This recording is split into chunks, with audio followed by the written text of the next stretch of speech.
اعوذ باللہ من الشیطان اللعین الرجیم بسم اللہ الرحمن الرحیم رب اشرح لی صدری ویسر لی امری واحلل عقدۃ من لسانی یفقہوا قولی ان اللہ وملائکتہ یصلون علی النبی یا ایہا الذین آمنوا صلوا علیہ وسلموا تسلیما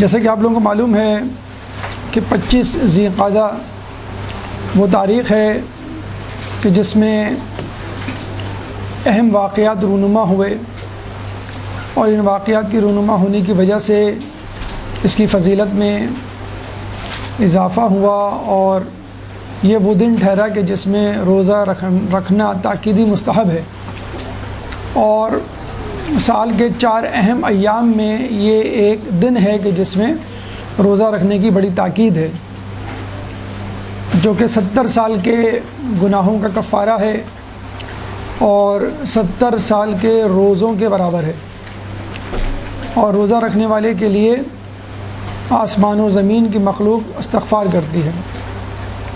اور اگر آپ رات کی شب بیداری اس میں شامل کر لیں 25 ذی القعدہ کی، جو کہ بدھ کے دن پڑ رہی ہے، تو جسے ہم کہتے ہیں کہ ٹاپ اپ یا اپ سائز کرنا، آپ جب ریسٹورنٹ میں جاتے ہوں گے تو ڈرنک یا اپنا برگر جب اپ سائز یا ٹاپ اپ کرتے ہیں، تو اگر آپ شب بیداری کریں گے تو یہ اضافہ ہو جائے گا کتنا، 70 سال کی عبادت 100 سال کی عبادت میں تبدیل ہو جائے گی، اور 100 سال کی عبادت ایسے کہ ہر دن روزہ اور ہر رات شب بیداری۔ تو یہ بڑا اہم دن ہے کہ جس میں آپ کو اعمال انجام دینے ہیں، روزے کے حوالے سے غسل ہے، 2 رکعت نماز ہے کہ جس میں سورہ شمس 5 مرتبہ ہر رکعت میں پڑھنی ہے چاشت کے وقت، اور 2 دعائیں ہیں، ایک لا حول ولا قوۃ الا باللہ سے شروع ہوتی ہے اور ایک یا داعی الکعبہ سے شروع ہوتی ہے، اور 5واں عمل ہے زیارت امام رضا علیہ السلام۔ اللہم صلی علی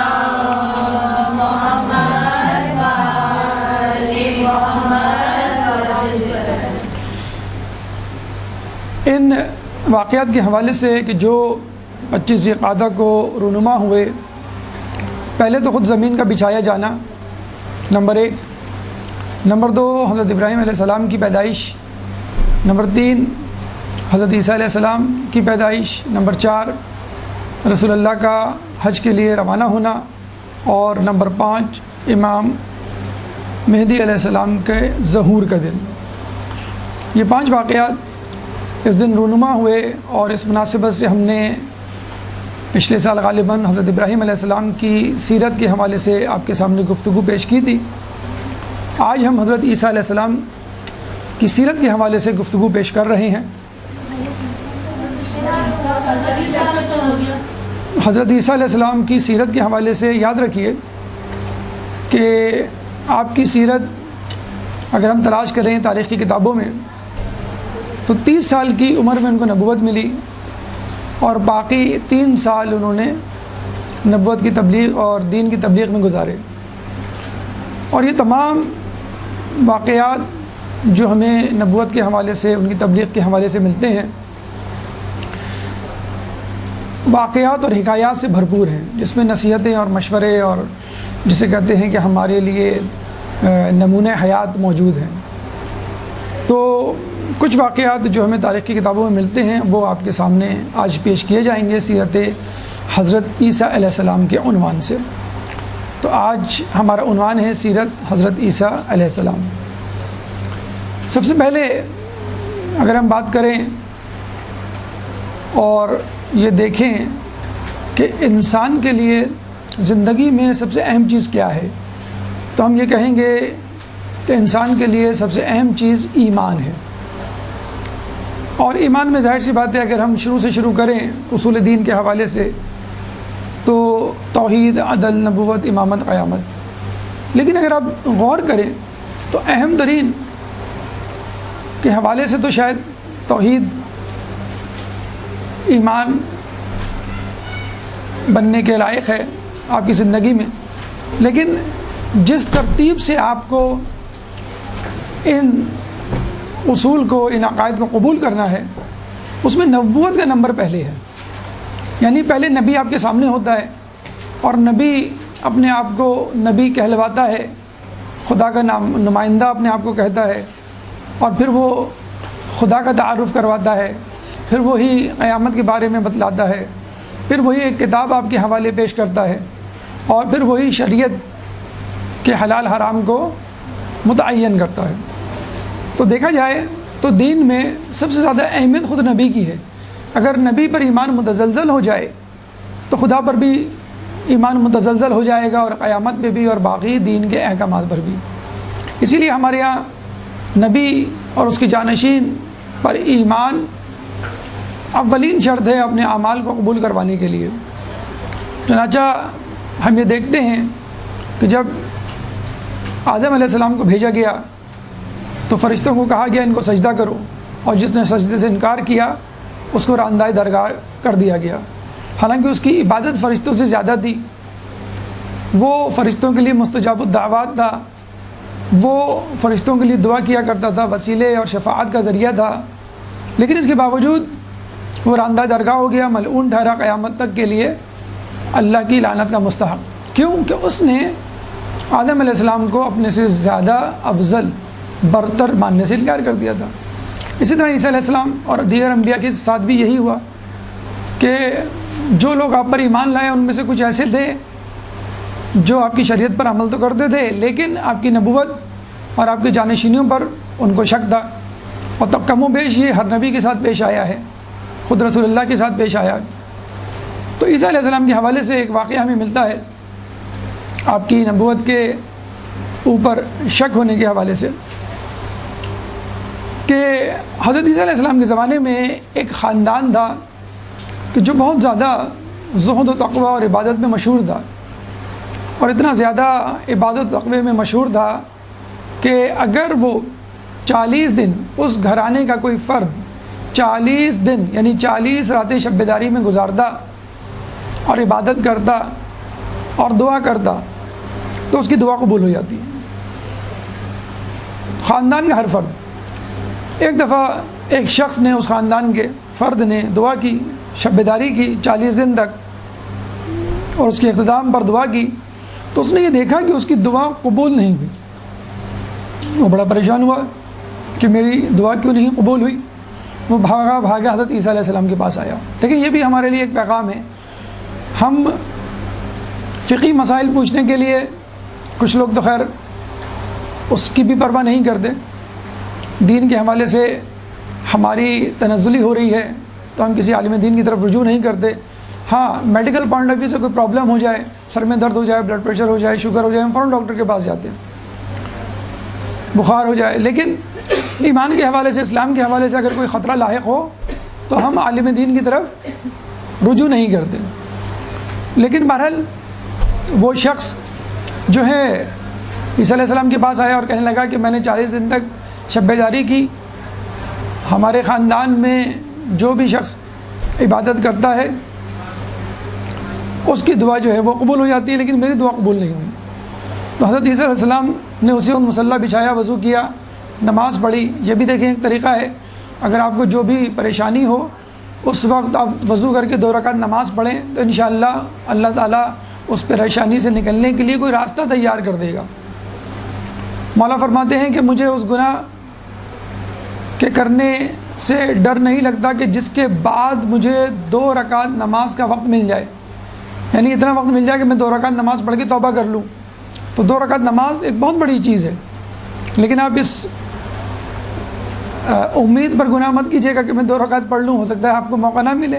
لیکن بہرحال 2 رکعت نماز اتنی طاقت رکھتی ہے کہ بڑی سی بڑی پریشانی سے آپ کو نکال دے. عیسیٰ علیہ السلام نے 2 رکعت نماز پڑھی اور اللہ سے دعا کی کہ اس کا مسئلہ حل نہیں ہوا، اس کی دعا قبول نہیں ہوئی، ہم کیا کریں، کیا مسئلہ ہے اس کے ساتھ. تو حضرت اللہ تعالیٰ نے وحی کی کہ اس کی دعا قبول نہیں ہو سکتی کیونکہ یہ تمہاری نبوت کے حوالے سے شک میں مبتلا ہے. اگر یہ عمر بھر دعا کرے اور اس کوشش میں اس کی گردن کٹ جائے، انگلیوں کی پوریں ختم ہو جائیں، تو بھی میں اس کی دعا کو قبول نہیں کروں گا. لیکن آپ یہ دیکھیے کہ جب اس شخص نے یہ سنا تو بہت پریشان ہوا، خوف میں مبتلا ہوا اور کہنے لگا عیسیٰ آپ خدا سے دعا کیجئے کہ میرا یہ خوف، میرا یہ شک دور ہو جائے آپ کی نبوت پر۔ کچھ لوگ ہوتے ہیں ہر چیز میں جسے کہتے ہیں کیلکولیشن اور فلسفیکل یا میتھمیٹیکل یا منطقی انداز سے سوچ کر کوئی نتیجہ نکالنے کے خواہ، اور وہ جب نتیجہ نہیں نکلتا تو وہ پریشان ہو جاتے ہیں، بھئی یہ نتیجہ نہیں نکل رہا تو میں کیسے یقین کر لوں۔ جب اس نے یہ سنا تو اس نے کہا عیسیٰ علیہ السلام آپ دوبارہ دعا کیجئے اور کہیے کہ مجھے آپ کی نبوت میں جو شک ہے اللہ تعالیٰ رفع کر دے اور مجھے آپ پر کامل ایمان ہو جائے۔ اور پھر عیسیٰ علیہ السلام نے اس کے لیے دعا کی اور الحمدللہ اس کا وہ شک دور ہو گیا۔ پھر اس نے دعا کی، اس کی دعا قبول ہو گئی۔ تو ہمیں یہاں سے پتہ چلتا ہے کہ انسان کتنی ہی عبادت کیوں نہ کر لے، اللہ کے منتخب نمائندوں اور بندوں سے اگر اس کو کچھ عار ہے، کچھ اشکال ہے، ان پہ شک ہے، تو اس کی دعا، اس کی عبادت قبول نہیں ہوگی، اس کا ایمان قبول نہیں کیا جائے گا۔ اور یہی بات ہمیں چھٹے امام جعفر صادق علیہ السلام اللہم صلی علی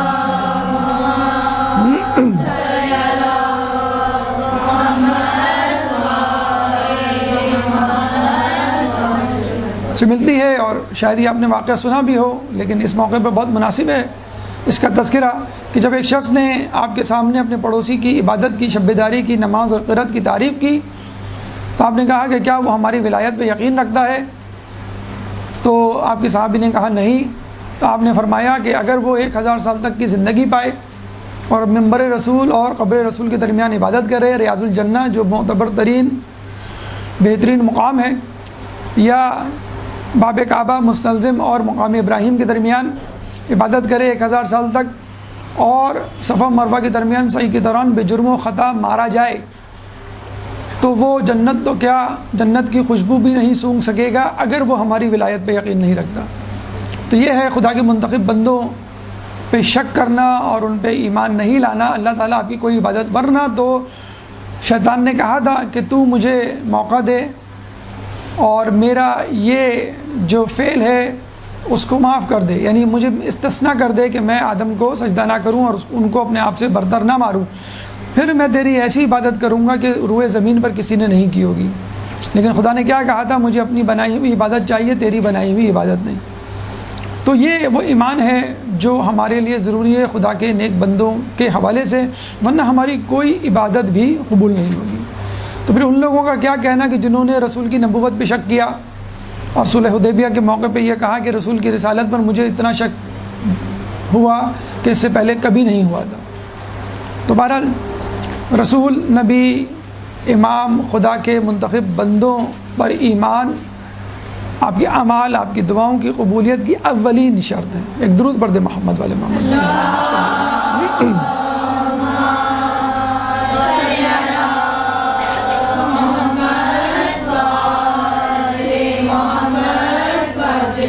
اچھا، اس کی ایک وجہ، بہت ساری وجوہات ہو سکتی ہیں، لیکن ایک ایسی وجہ ہے جو اکثر ہماری زندگی میں آتی رہتی ہے اور ہمارا اس سے واسطہ پڑتا ہے۔ تو اس کو بہت اچھی طرح ذہن میں رکھ لیجئے کہ انسان کس طرح نبوت یا ایمان میں شک کی حالت سے گزرتا ہے۔ اس کی وجہ کیا ہے؟ وجوہات میں سے ایک اہم ترین وجہ خود پسندی۔ ایک واقعہ ملتا ہے کہ حضرت عیسیٰ علیہ السلام اپنے حواری کے ساتھ جا رہے تھے، دریا کے پاس سے گزرے، بسم اللہ الرحمن الرحیم پڑھ کر پورے خلوص کے ساتھ دریا کے پانی پہ قدم رکھا اور چلنا شروع کر دیا۔ ان کے پیچھے ان کا ایک صحابی، اس نے بھی بسم اللہ الرحمن الرحیم پڑھا اور ان کے پیچھے چلنا شروع کر دیا۔ جب وہ ان کے پیچھے چلتا رہا اور ان کے قریب آ گیا تو اس نے کہا کہ عیسیٰ علیہ السلام بھی پانی پہ چل رہے ہیں، میں بھی پانی پہ چل رہا ہوں، تو مجھ میں اور ان میں کیا فرق؟ چنانچہ جیسے ہی یہ خیال اس کے ذہن میں آیا وہ ڈوبنے لگا۔ عیسیٰ علیہ السلام نے ہاتھ پکڑ کے اس کو اٹھایا اور کنارے پہ لے جا کر پوچھا کہ تمہارے ساتھ کیا معاملہ ہوا؟ تو اس نے کہا کہ میرے دل میں یہ بات آ گئی کہ جب عیسیٰ بھی چل رہے ہیں پانی پہ اور میں بھی چل رہا ہوں پانی پہ، تو مجھ میں اور ان میں کیا فرق؟ یعنی میں اور وہ برابر۔ بس یہاں پہ آگے آدمی دھوکہ کھا جاتا ہے۔ اگر اس کے ساتھ کوئی معجزہ، کوئی کرامت، کوئی خواب مثلاً آپ کا سچا ثابت ہو جاتا ہے تو آپ سمجھتے ہیں کہ بس میں اب جو ہوں ولی اللہ بن گیا اور میں جو ہوں اللہ کا محبوب بندہ، یا میں حج پہ چلا گیا مثلاً، اب جو ہے اللہ میری کوئی دعا قبول رد نہیں کرے گا، ساری دعائیں میری قبول ہوں گی، اور چنانچہ باقی تمام لوگ مجھ سے کم تر، یا آپ کسی مدرسے کی استاد مثلاً اور آپ کی تعریف ہو گئی، اب آپ نے کہا کہ بس اب میں عقل کل ہوں، اب کوئی جو ہے مجھے سمجھا نہیں سکتا، کوئی جو ہے وہ مجھے نصیحت نہیں کر سکتا، یا آپ عالم ہیں، آپ کے علم کی واہ واہ ہونے لگی، ممبر سے جو ہے وہ آپ مشہور ہو گئے، تو آپ نے مجتہدین پر اعتراضات کرنا شروع کر دیا اور خود اپنے فتوے بنا کر لوگوں میں مشہور کرنا شروع کر دیے کہ مجتہدین یہ کہتے ہیں لیکن میں یہ کہتا ہوں۔ تو یہ آپ کے اندر جب کوئی کسی صلاحیت کا ملکہ پیدا ہوتا ہے تو اس کے ساتھ یہ تکبر اور خود پسندی بھی پیدا ہوتی ہے، اور پھر یہ تکبر خود پسندی آپ کو جو ہے مجبور کر دیتی ہے کہ آپ نبی کی، امام کی، یا خود خدا کی خدائی میں شک کریں اور اپنے آپ کو عقل کل سمجھنے لگیں۔ تو یہ صلاحیت دنیاوی اعتبار سے بھی ہو سکتی ہے، یعنی دولت، طاقت، حکمرانی آپ کے اندر گھمنڈ پیدا کر سکتی ہے، تکبر پیدا کر سکتی ہے، پھر آپ نبی تو کیا خدا کو بھی چیلنج کر دیتے ہیں۔ اور یہ چیز علمی دینی اعتبار سے بھی ہو سکتی ہے کہ آپ دیندار اتنے بن جائیں کہ کہیں کہ بھئی مجھ سے بڑا دیندار کون ہوگا، علم حاصل ہو جائے، پھر آپ کہیں مجھ سے زیادہ یا مجھ سے بڑا عالم کون ہوگا۔ تو صلاحیت، خوبی یا کوئی نعمت آپ کو ملے تو تواضع، انکساری پیدا کیجئے، نہ کہ خود پسندی، جو کہ انسان کو اس کی راہ سے ہٹا سکتی ہے۔ اور خود پسندی ہی ہے کہ جو آگے جا کر تکبر کی شکل اختیار کر سکتی ہے۔ دیکھیے سورہ کہف آیت نمبر 110، سورہ کہف قرآن کا 18واں سورہ ہے، چیپٹر 18 ورس نمبر 110۔ اللہ فرماتا ہے قل انما انا بشر مثلکم، کہو کہ میں تو تم جیسا ایک انسان ہوں۔ بس اس پیغام کو لوگوں نے غلط سمجھ لیا کہ ہم جو ہیں وہ رسول جیسے ہیں، یہ رسول ہم جیسے ہیں۔ تو رسول کو اوروں جیسا قرار دینے کا مطلب یہ نہیں کہ بس جس طرح تم غلطیاں کرتے ہو رسول بھی غلطی کرتے ہیں، تم جیسے گناہ کرتے ہو رسول بھی گناہ کرتے ہیں، جس طرح تم اقربا پروری کرتے ہو اس طرح رسول اللہ بھی کرتے ہیں۔ اور پھر لوگوں نے بہت ساری ایسی صفات اور خامیاں اور کوتاہیاں اور گناہ رسول اللہ سے نعوذ باللہ منسوب کی جو عام لوگوں سے ہوتے ہیں، اور پھر جو ہے وہ نبوت پہ شک کر بیٹھے۔ تو اپنے آپ کو رسول جیسا سمجھنا، اپنے آپ کو ولی اللہ سمجھنا، یا اپنے مقام سے برتر سمجھنا، جو ہے انسان کو خود پسندی اور اس کے بعد تکبر میں مبتلا کر دیتا ہے۔ ایک درود پڑھ دے محمد والے محمد میں۔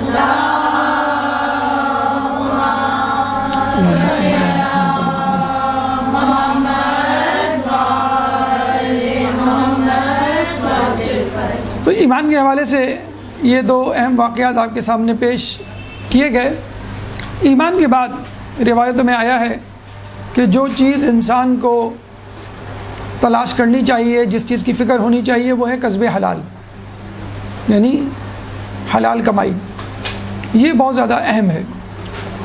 اور کسب حلال کے حوالے سے ایک واقعہ حضرت عیسیٰ علیہ السلام کی سیرت، ان کی زندگی میں بھی ملتا ہے کہ حضرت عیسیٰ علیہ السلام کے ساتھ جو حواری تھے، جب ان کو بھوک پیاس لگتی تو اللہ تعالیٰ ان کے لیے دسترخوان کا بندوبست کر دیتا غیب سے، اور وہ کھانا کھاتے اور مشروبات پیتے۔ جب اس بات کو کافی عرصہ گزر گیا تو ان حواریوں نے عیسیٰ علیہ السلام سے سوال کیا کہ عیسیٰ علیہ السلام، کیا ہم سے بہتر بھی کوئی قوم اس روئے زمین پر پائی جاتی ہے؟ ایک تھوڑا سا فخر ان کے اندر پیدا ہوا۔ تو عیسیٰ علیہ السلام نے کہا نعم، من یعمل بیدی ہے، جو اپنے ہاتھ سے کام کرے، اور ویأکل من کسبہ، اور جو اپنے ہاتھ کی کمائی کھائیں، جو اپنے ہاتھ سے عمل کرے اور اپنے ہاتھ کی کمائی کھائیں۔ تو دیکھیے انہوں نے چونو چرا نہیں کی، یہ نہیں کہا کہ بس ہمیں تو یہی کھانا چاہیے، ہمیں تو یہی معجزہ چاہیے، بیٹھے بیٹھے ہمیں کھانا مل رہا ہے۔ جب انہوں نے کہا کہ نہیں، اس سے بہتر یہ ہے کہ ہم خود اپنے ہاتھ سے کمائیں، تو انہوں نے حضرت عیسیٰ علیہ السلام سے کہا کہ آپ ہمارے لیے بندوبست کیجئے کسی ایسی چیز کا جس سے ہم اپنی خود روزی کر سکیں۔ چنانچہ پھر تمام لوگوں نے مشورہ کر کے دھوبی گھاٹ کھولنے کا فیصلہ کیا، اور پھر لوگوں کے کپڑے دھونے شروع کیے، اور دھوبی مشہور ہو گئے لوگوں میں۔ اور کہتے ہیں کہ وہ اتنے بہترین کپڑے، سفید نکھرے ہوئے کپڑے دھوتے تھے کہ ان کا نام حواری پڑ گیا۔ حور عربی میں کہتے ہیں بہت زیادہ سفید چیز کو، جو ہم کہتے ہیں نا حور العین، تو جس کی آنکھ کی سفیدی بہت زیادہ سفید ہو اور جس کی آنکھ کی پتلی بہت زیادہ سیاہ ہو، اس کو ہم کہتے ہیں حور العین یا حور۔ تو یہ اسی وہیں سے نکلا ہے۔ تو ان کا نام حواری پڑا ہی اسی لیے کہ وہ اتنے صاف اور نکھرے ہوئے کپڑے دھوتے تھے کہ لوگ جو ہے بڑے خوش ہو جاتے تھے، اور پھر یہاں سے انہوں نے اپنے ہاتھ سے کمائی کرنے کا جو ہے وہ سلسلہ شروع کیا۔ تو یہاں سے ہمیں ایک سبق ملتا ہے کہ انسان اگر اپنے ہاتھ سے کمائے، اپنے ہاتھ سے کمائی ہوئی روزی کھائے، تو اس میں کوئی بھی عیب والی بات نہیں ہے۔ اور یہ ہمیں خود پانچویں امام محمد باقر علیہ السلام اللہم صلی علی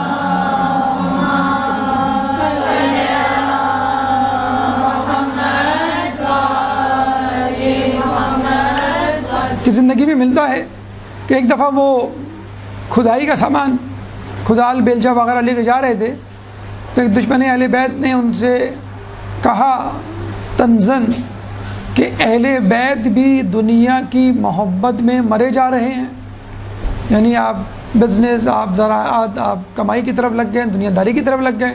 تو امام نے فرمایا کہ میں کیوں نہ ایسا کام کروں جو مجھ سے بہتر لوگوں نے کیا۔ مولا علی کی سیرت میں ملتا ہے کہ یہودی کے باغ کو پانی دیا کرتے تھے، یا رسول اللہ کے بارے میں ملتا ہے اپنے ہاتھ سے کام کیا کرتے تھے۔ تو اپنے ہاتھ سے کام کرنا اور رزق حلال کمانا چندہ بری بات نہیں، یہ بہتر ہے کہ بجائے اس کے کہ آپ بیٹھے بٹھائے کوئی معجزے سے کچھ کھائیں یا لوگوں سے مانگ کر کھائیں۔ مولا علی کوفے کی مسجد میں آتے ہیں، کچھ لوگوں کو عبادت کرتے ہوئے دیکھتے ہیں، پھر شام کو دوبارہ آتے ہیں تو دیکھتے ہیں پھر وہی لوگ وہیں پہ بیٹھے ہوئے ہیں، اسی طرح عبادت کر رہے ہیں۔ انہوں نے پوچھا کہ یہ کون لوگ ہیں؟ تو بتایا گیا کہ یہ کوفے کے عابد ہیں کہ جو دن بھر یہیں بیٹھے رہتے ہیں اور عبادت میں مصروف رہتے ہیں۔ تو مولا نے کہا کہ کیا یہ کچھ کھاتے کماتے نہیں؟ انہوں نے کہا کہ یہ لوگ کھاتے تو ہیں لیکن دوسروں کی کمائی لوگ کماتے ہیں اور ان کو لا کے دے دیتے ہیں اور یہ پھر وہ کھاتے ہیں۔ تو مولا نے کیا کہا کہ ان سے بہتر تو کوفے کے کتے ہیں۔ کہاں کوفے کے عابد اور کہاں کوفے کے کتے، کہ آپ عبادت میں مصروف ہیں اور آپ کے کھانے پینے کا بندوبست کوئی اور کر رہا ہے۔ اس طرح رسول اللہ کی زندگی میں ہمیں ملتا ہے کہ لوگوں نے سفر کی ایک رودات سنائی اور یہ کہا کہ فلاں شخص دن بھر عبادت کرتا رہا اور ہم تو کبھی کرتے تھے کبھی نہیں کرتے تھے، لیکن وہ مسلسل عبادت میں مصروف رہتا تھا دن رات۔ تو رسول اللہ نے کہا کہ تو پھر اس کے حصے کا کام کون کرتا تھا؟ کہنے کو اس کے حصے کا کام ہم لوگ کرتے تھے۔ تو رسول نے کہا تم لوگ اس سے بہتر ہو۔ اکثر ہم کرتے ہیں نا کہ بھی ہمارا روزہ ہے، ہم برتن نہیں دھوئیں گے یا کمرہ صاف نہیں کریں گے یا اسکول نہیں جائیں گے مثلاً، یا آفس کی چھٹی، تو ہم اپنا کام دوسروں پہ ڈال دیتے ہیں۔ مدرسے سے آپ گھر جائیں کہ بھئی آج میں چائے نہیں بنا رہی، آج میں بہت تھکی ہوں، مدرسے سے آئی ہوں۔ تو یہ کیا ہے؟ آپ دین کے بدلے اپنے طور پر تکلیف اٹھانے کی بجائے دوسروں کو تکلیف میں مبتلا کر رہے ہیں کہ چونکہ میں روزے سے ہوں، کیونکہ میں مدرسے سے آئی ہوں، کیونکہ میں عبادت میں مصروف ہوں، چنانچہ میرے حصے کا کام کوئی اور کرے۔ تو ایسے کام کا کوئی فائدہ نہیں، بلکہ اس کو زیادہ ثواب مل جائے گا۔ تو یہ عیسیٰ علیہ السلام کے ساتھ جو لوگ تھے جنہوں نے معجزے سے کھانا حاصل کیا تھا، تو اللہ نے ان کو کہا عیسیٰ علیہ السلام کے ذریعے سے کہ یہ کھانا نہیں، وہ کھانا، وہ زندگی زیادہ بہتر ہے کہ جس میں تم اپنے ہاتھ سے کماؤ۔ اور ہمیشہ یاد رکھیے یہ اسباب کی دنیا ہے، معجزات کی دنیا نہیں۔ اگر فرض کر لیجئے آپ کو معجزات عطا کر دیے جائیں آپ کی نیکیوں کے سبب، تو پھر یہ دنیا اسباب کی دنیا نہیں رہے گی، معجزات کی دنیا۔ پھر آپ کو اپنے حصے کی جنت تو یہاں مل گئی، کھانا مل گیا، آپ کو زرق برق لباس مل گئے، آپ کو رہائش مل گئی، سواری مل گئی، ہر نعمت مل گئی۔ تو پھر یہ دنیا تو نہیں رہے گی۔ دنیا تو نام ہی سکھائے کہ آپ تکلیف میں زندگی گزاریں اور اپنے ہاتھوں سے کام کریں اور محنت کرتے ہوئے اس دنیا سے رخصت ہوں، پھر آرام اور معجزاتی نعمات وہ جنت میں آپ کا انتظار کر رہی ہوں گی۔ ایک درود پڑھ دے محمد والے محمد۔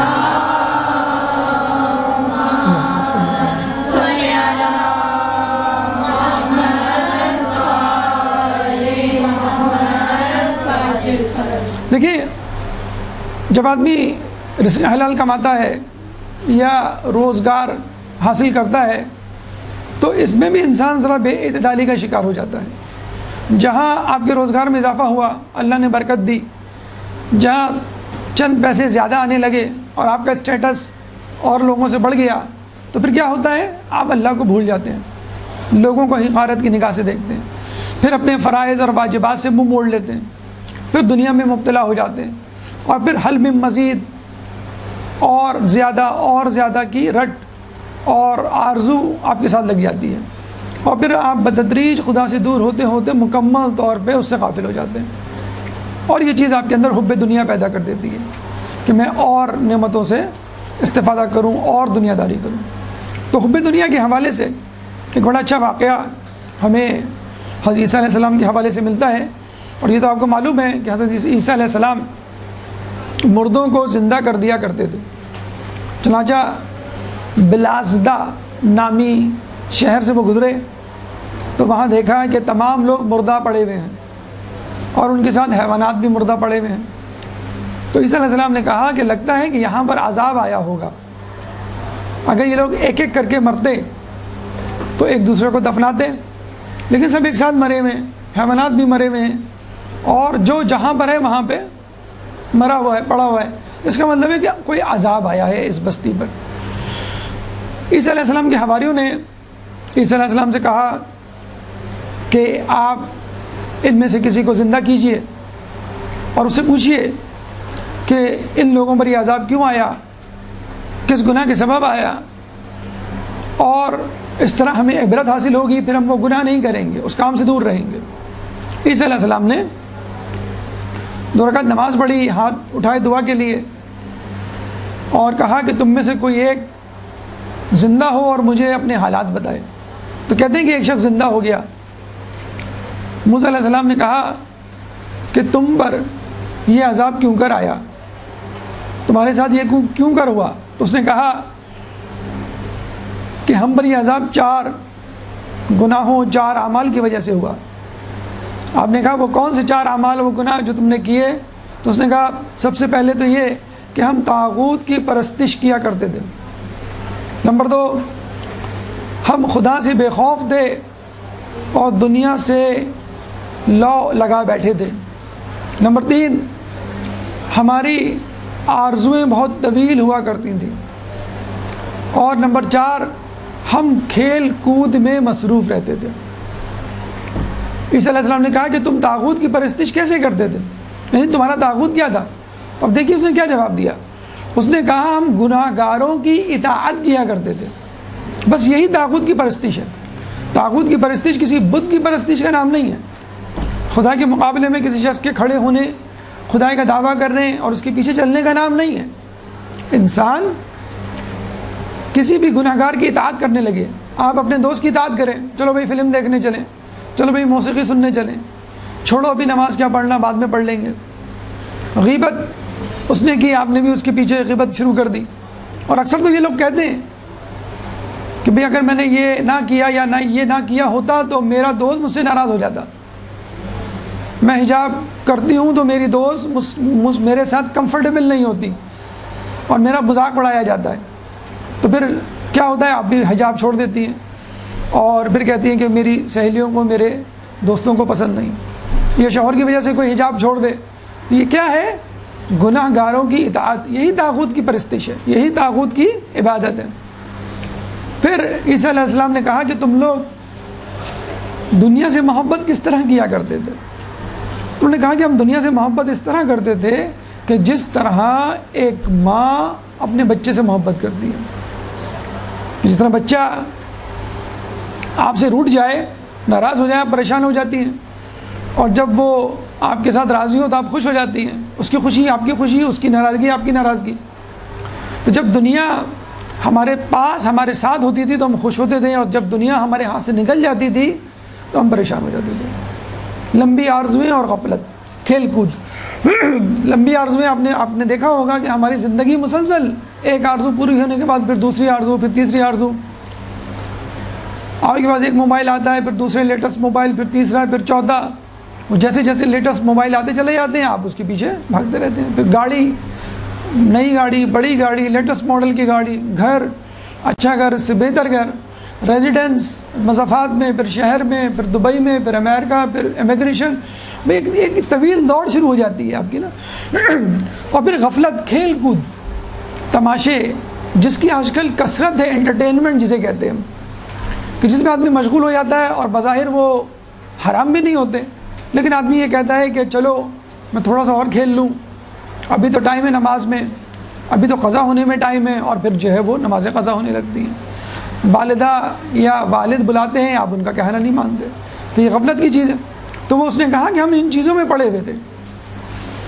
اچھا آپ دیکھیے، آدمی کے جب اچھے دن گزرتے ہیں تو وہ کیا کہتا ہے کہ اللہ مجھ سے راضی ہے، جبھی تو اللہ نے مجھے اتنی نعمتیں دی ہیں۔ تو مولا فرماتے ہیں ایسی نعمت سے ڈرو کہ جب تم گناہ گاری میں زندگی گزار رہے ہو، کیونکہ یہ مہلت ہے اللہ کی طرف سے، اور خدا نخواستہ اسی گناہ میں موت آ گئی تو توبہ کی بھی توفیق نہیں۔ تو عیسیٰ علیہ السلام نے کہا کہ پھر تمہارے ساتھ کیا ہوا؟ تو اس نے کہا کہ ہمارے ساتھ یہ ہوا کہ ایک دن ہم خوشی خوشی سوئے اور جب صبح اٹھے تو مردہ تھے، عذاب کی وادی میں تھے، حاویہ میں تھے۔ تو عیسیٰ علیہ السلام نے کہا حاویہ کیا ہے؟ انہوں نے کہا حاویہ سجین ہے۔ عیسیٰ علیہ السلام نے کہا سجین کیا ہے؟ تو اس نے کہا سجین آگ کے پہاڑ ہیں جو ہمارے اوپر مسلط کر دیے گئے ہیں قیامت تک۔ عیسیٰ علیہ السلام نے کہا کہ تم کس حالت میں ہو؟ تو اس نے کہا میں اس حالت میں ہوں کہ ایک باریک تار سے لٹک رہا ہوں اور میرے نیچے جہنم ہے کہ جب بھی میں اس تار سے کٹ کے گرا تو مجھے نہیں معلوم میں جہنم میں گروں گا کہ باہر گروں گا۔ پھر عیسیٰ علیہ السلام نے بہت اہم سوال کیا کہ ان تمام لوگوں میں فقط تم نے زندہ ہو کر مجھ سے کیوں کلام کیا؟ یہ ایک فضیلت کی بات ہے کہ عیسیٰ علیہ السلام سے فقط ایک نے پوری وادی میں۔ تو اس نے کیا کہا کہ میں ان لوگوں میں سے تھا مگر گناہ نہیں کرتا تھا، گناہ گار نہیں تھا۔ تو بعد میں پتہ چلا کہ وہ شخص گناہ تو نہیں کرتا تھا ان کی طرح، لیکن ان لوگوں کو گناہوں سے روکتا بھی نہیں تھا، یعنی امر بالمعروف و نہی عن المنکر۔ تو بعض اوقات ایسے لوگوں میں موجود ہوتے ہیں کہ وہ گناہ کر رہے ہوتے ہیں اور یقینی عذاب میں مبتلا ہونے کے مستحق ہوتے ہیں، اور ہم یہ سمجھتے ہیں کہ ہم گناہ نہیں کر رہے چنانچہ ہم بچے میں ہیں۔ تو حکمت کے ساتھ امر بالمعروف و نہی عن المنکر کرنا آپ پہ واجب ہے، چاہے دل سے کریں، چاہے زبان سے کریں، چاہے ہاتھ سے کریں۔ یہ حالات اور آپ کی طاقت اور ایمان پر منحصر ہے، لیکن ان تینوں میں سے کسی نہ کسی ایک درجے پر فائز ہونا ضروری ہے امر بالمعروف و نہی عن المنکر کے حوالے سے۔ تو عیسیٰ علیہ السلام نے اس موقع میں بڑا اچھا جملہ کہا، اور یہ کہا کہ نمک کے ساتھ سوکھی روٹی کھانا اور لکڑی کے بستر پہ سونا بہتر ہے اگر تمہاری دنیا اور آخرت محفوظ رہے۔ ہم دیکھتے ہیں نا کہ ایک بہتر جاب مل رہی ہوتی ہے لیکن اس میں بے پردگی کا امکان ہے، اس میں سود کا امکان ہے، اس میں نمازوں کے قضا ہونے کا امکان ہے، تھوڑے سے پیسے زیادہ ہوتے ہیں یا بہت زیادہ ہوتے ہیں، لیکن ہم اچھی زندگی کی لالچ میں وہ جاب چھوڑ کے دوسری جاب، ایک ملک سے دوسرے ملک جانا ہوتا ہے، اور آپ کو یقین ہے کہ میرے پاس دنیا کی ہر نعمت ہوگی، آسائش ہوگی، لیکن ایمان کے بارے میں آپ متزلزل ہوتے ہیں کہ میں کسی ایسے ملک جاؤں جہاں پر بے راہ روی، فحاشی، گمراہی، بے دینی پھیلی ہوئی ہے، اور عین ممکن ہے کہ میرے ہاتھ سے میرا ایمان چلا جائے، لیکن دنیا یقینی ہے کہ آپ کو دنیا کی تمام لذتیں ملیں گی۔ تو بس اس لالچ میں اپنے آپ کو جھوٹا دلاسا دے کر، لوگوں کو تسلیاں دے کر کہ نہیں میرا ایمان سلامت رہے گا، آپ چلے جاتے ہیں، پھر پتہ چلتا دنیا تو مل جاتی ہے۔ تو بہتر ہے، جسے کہتے ہیں نا، کچھ لوگوں کو دیکھا گیا ہے قسم کرسی کی زندگی گزارتے ہیں، چھوٹا موٹا کاروبار ہوتا ہے، چھوٹی سی جاب ہوتی ہے، کم تنخواہ ہوتی ہے، لیکن ایمان سلامت ہوتا ہے ان کا، اور جب وہ ایمان خطرے میں پڑنے لگتا ہے تو وہ سمجھ جاتے ہیں کہ اب یہ والی جاب، یہ والی جگہ، یہ والا عمل میرے لیے بہتر نہیں ہے۔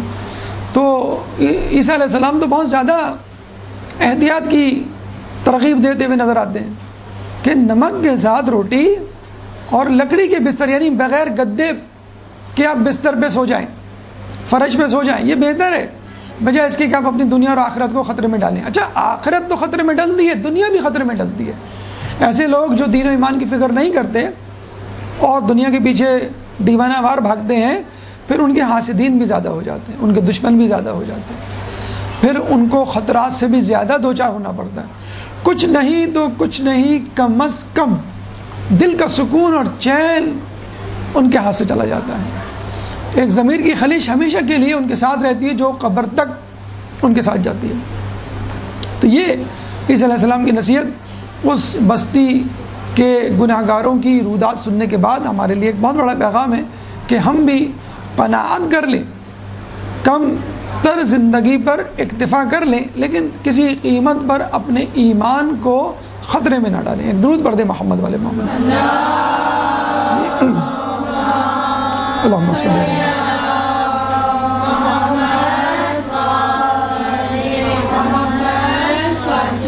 دیکھیے یہ حب دنیا کی ایک مثال ہے کہ انسان دنیا داری میں پڑ جائے اور خدا سے زیادہ دنیا والوں سے ڈرے، لیکن جو کم تر چیز دنیا داری کی حب دنیا کے حوالے سے ہمیں نظر آتی ہے وہ ہے غفلت۔ غفلت کیا ہے؟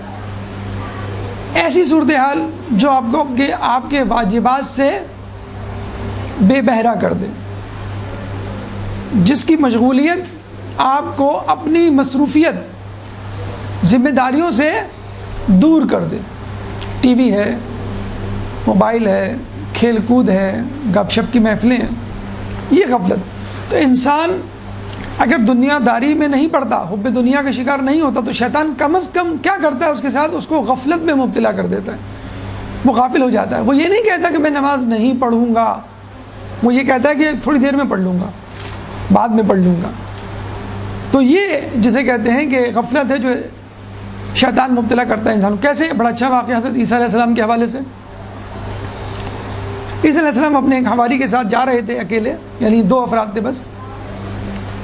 تو ایک جگہ وہ رکے تو انہوں نے دیکھا کہ وہ شخص جو ان کے ساتھ ہے وہ ان کے ساتھ بیٹھتا نہیں ہے، تھوڑی دیر بیٹھتا ہے پھر چلا جاتا ہے، پھر تھوڑی دیر بیٹھتا ہے پھر چلا جاتا ہے، پھر کسی کام میں مصروف ہو جاتا ہے۔ اور عیسیٰ علیہ السلام کو لگتا ہے کہ یہ فضول کام کر رہا ہے۔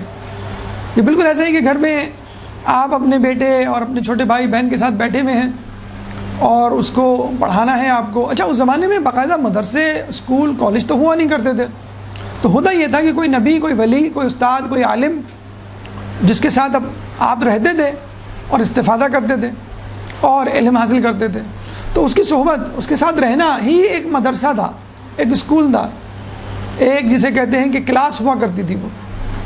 تو عیسیٰ علیہ السلام نے جب یہ دیکھا کہ یہ شخص مسلسل گھوم رہا ہے، ادھر ادھر کچھ چیزیں جمع کر رہا ہے، چن رہا ہے کچھ، تو ان کو بہت غصہ آیا۔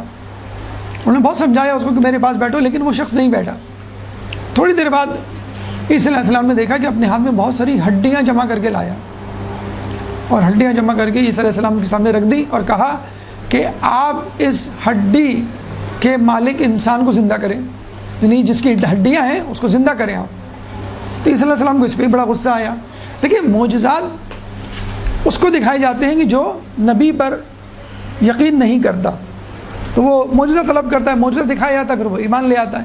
لیکن اگر کوئی ایمان لے آیا ہو اور پھر بھی کہے کہ مجھے معجزہ دیکھنا ہے، یا تو اس کو آپ کی نبوت پہ شک ہے، یا پھر وہ معجزے کو کھیل تماشا سمجھ رہا ہے۔ یہ جادو، کرتب بازی، سرکس تو نہیں ہے کہ آپ لوگوں کو دکھاتے پھریں اور اپنی واہ واہ کروائیں۔ تو وہ لا کے بیٹھ گیا، اور عیسیٰ علیہ السلام کو بہت غصہ آیا اس بات پر بھی کہ یہ معجزہ کیوں طلب کر رہا ہے، یہ کوئی کھیل تماشا تو نہیں ہے۔ تو عیسیٰ علیہ السلام جو ہے اس وقت وہ نماز پڑھتے ہیں اور اللہ سے دعا کرتے ہیں کہ یہ مجھ سے کہہ رہا ہے کہ اس ہڈی کے مالک انسان کو زندہ کر دے، جس کی ہڈیاں اس کو زندہ کر دے۔ یعنی وہ نہ چاہ رہے تھے، لیکن پھر بھی کیونکہ اس کی ضد تھی تو اس کی ضد کو اللہ کے سامنے رکھ دیا۔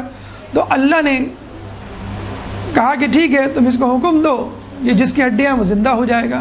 عیسیٰ علیہ السلام نے حکم دیا تو وہ شیر بن گیا، یعنی وہ انسان نہیں تھا، وہ ہڈیاں شیر کی تھیں، اور جیسی وہ شیر بنا، مجسم شیر اس آدمی کو ہڑپ کر گیا۔ عیسیٰ علیہ السلام نے ایک دم سے، جسے کہتے ہیں وہ بھی ہکا بکا رہ گئے، یہ کیا ہو گیا؟ انہوں نے کہا کہ تم نے ایسا کیوں کیا؟ کہیں گے اس لیے کہ اس شخص نے آپ کو غصہ دلایا تھا۔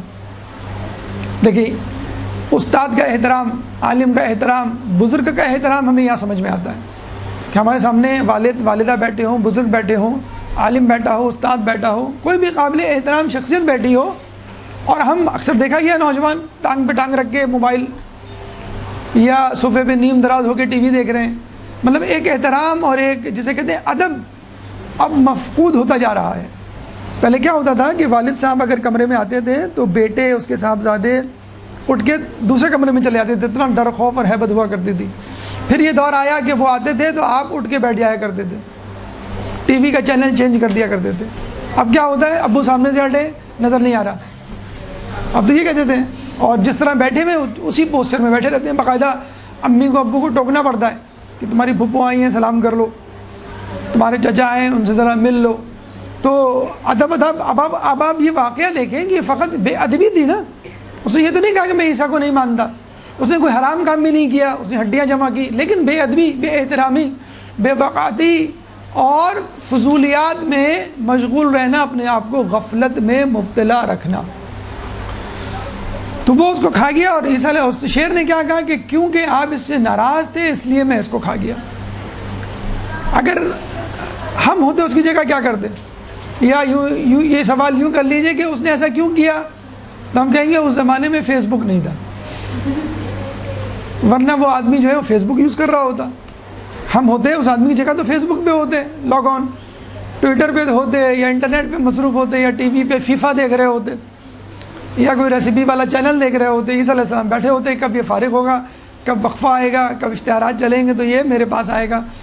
تو کہنے کا مقصد یہ ہے کہ اس زمانے کی مشغولیات، کھیل تماشے، غفلت کے ذرائع اور دے، آج کل غفلت کے ذرائع اور ہیں، لیکن سزا دونوں کی ایک ہی ہے، بے احترامی، بے ادبی ہی تو ہے، انداز مختلف ہے۔ وہ کسی اور لغو کام میں مصروف تھا، ہم کسی اور لغو کام میں، لغو کام میں یا لہو و لعب میں مصروف ہوں گے۔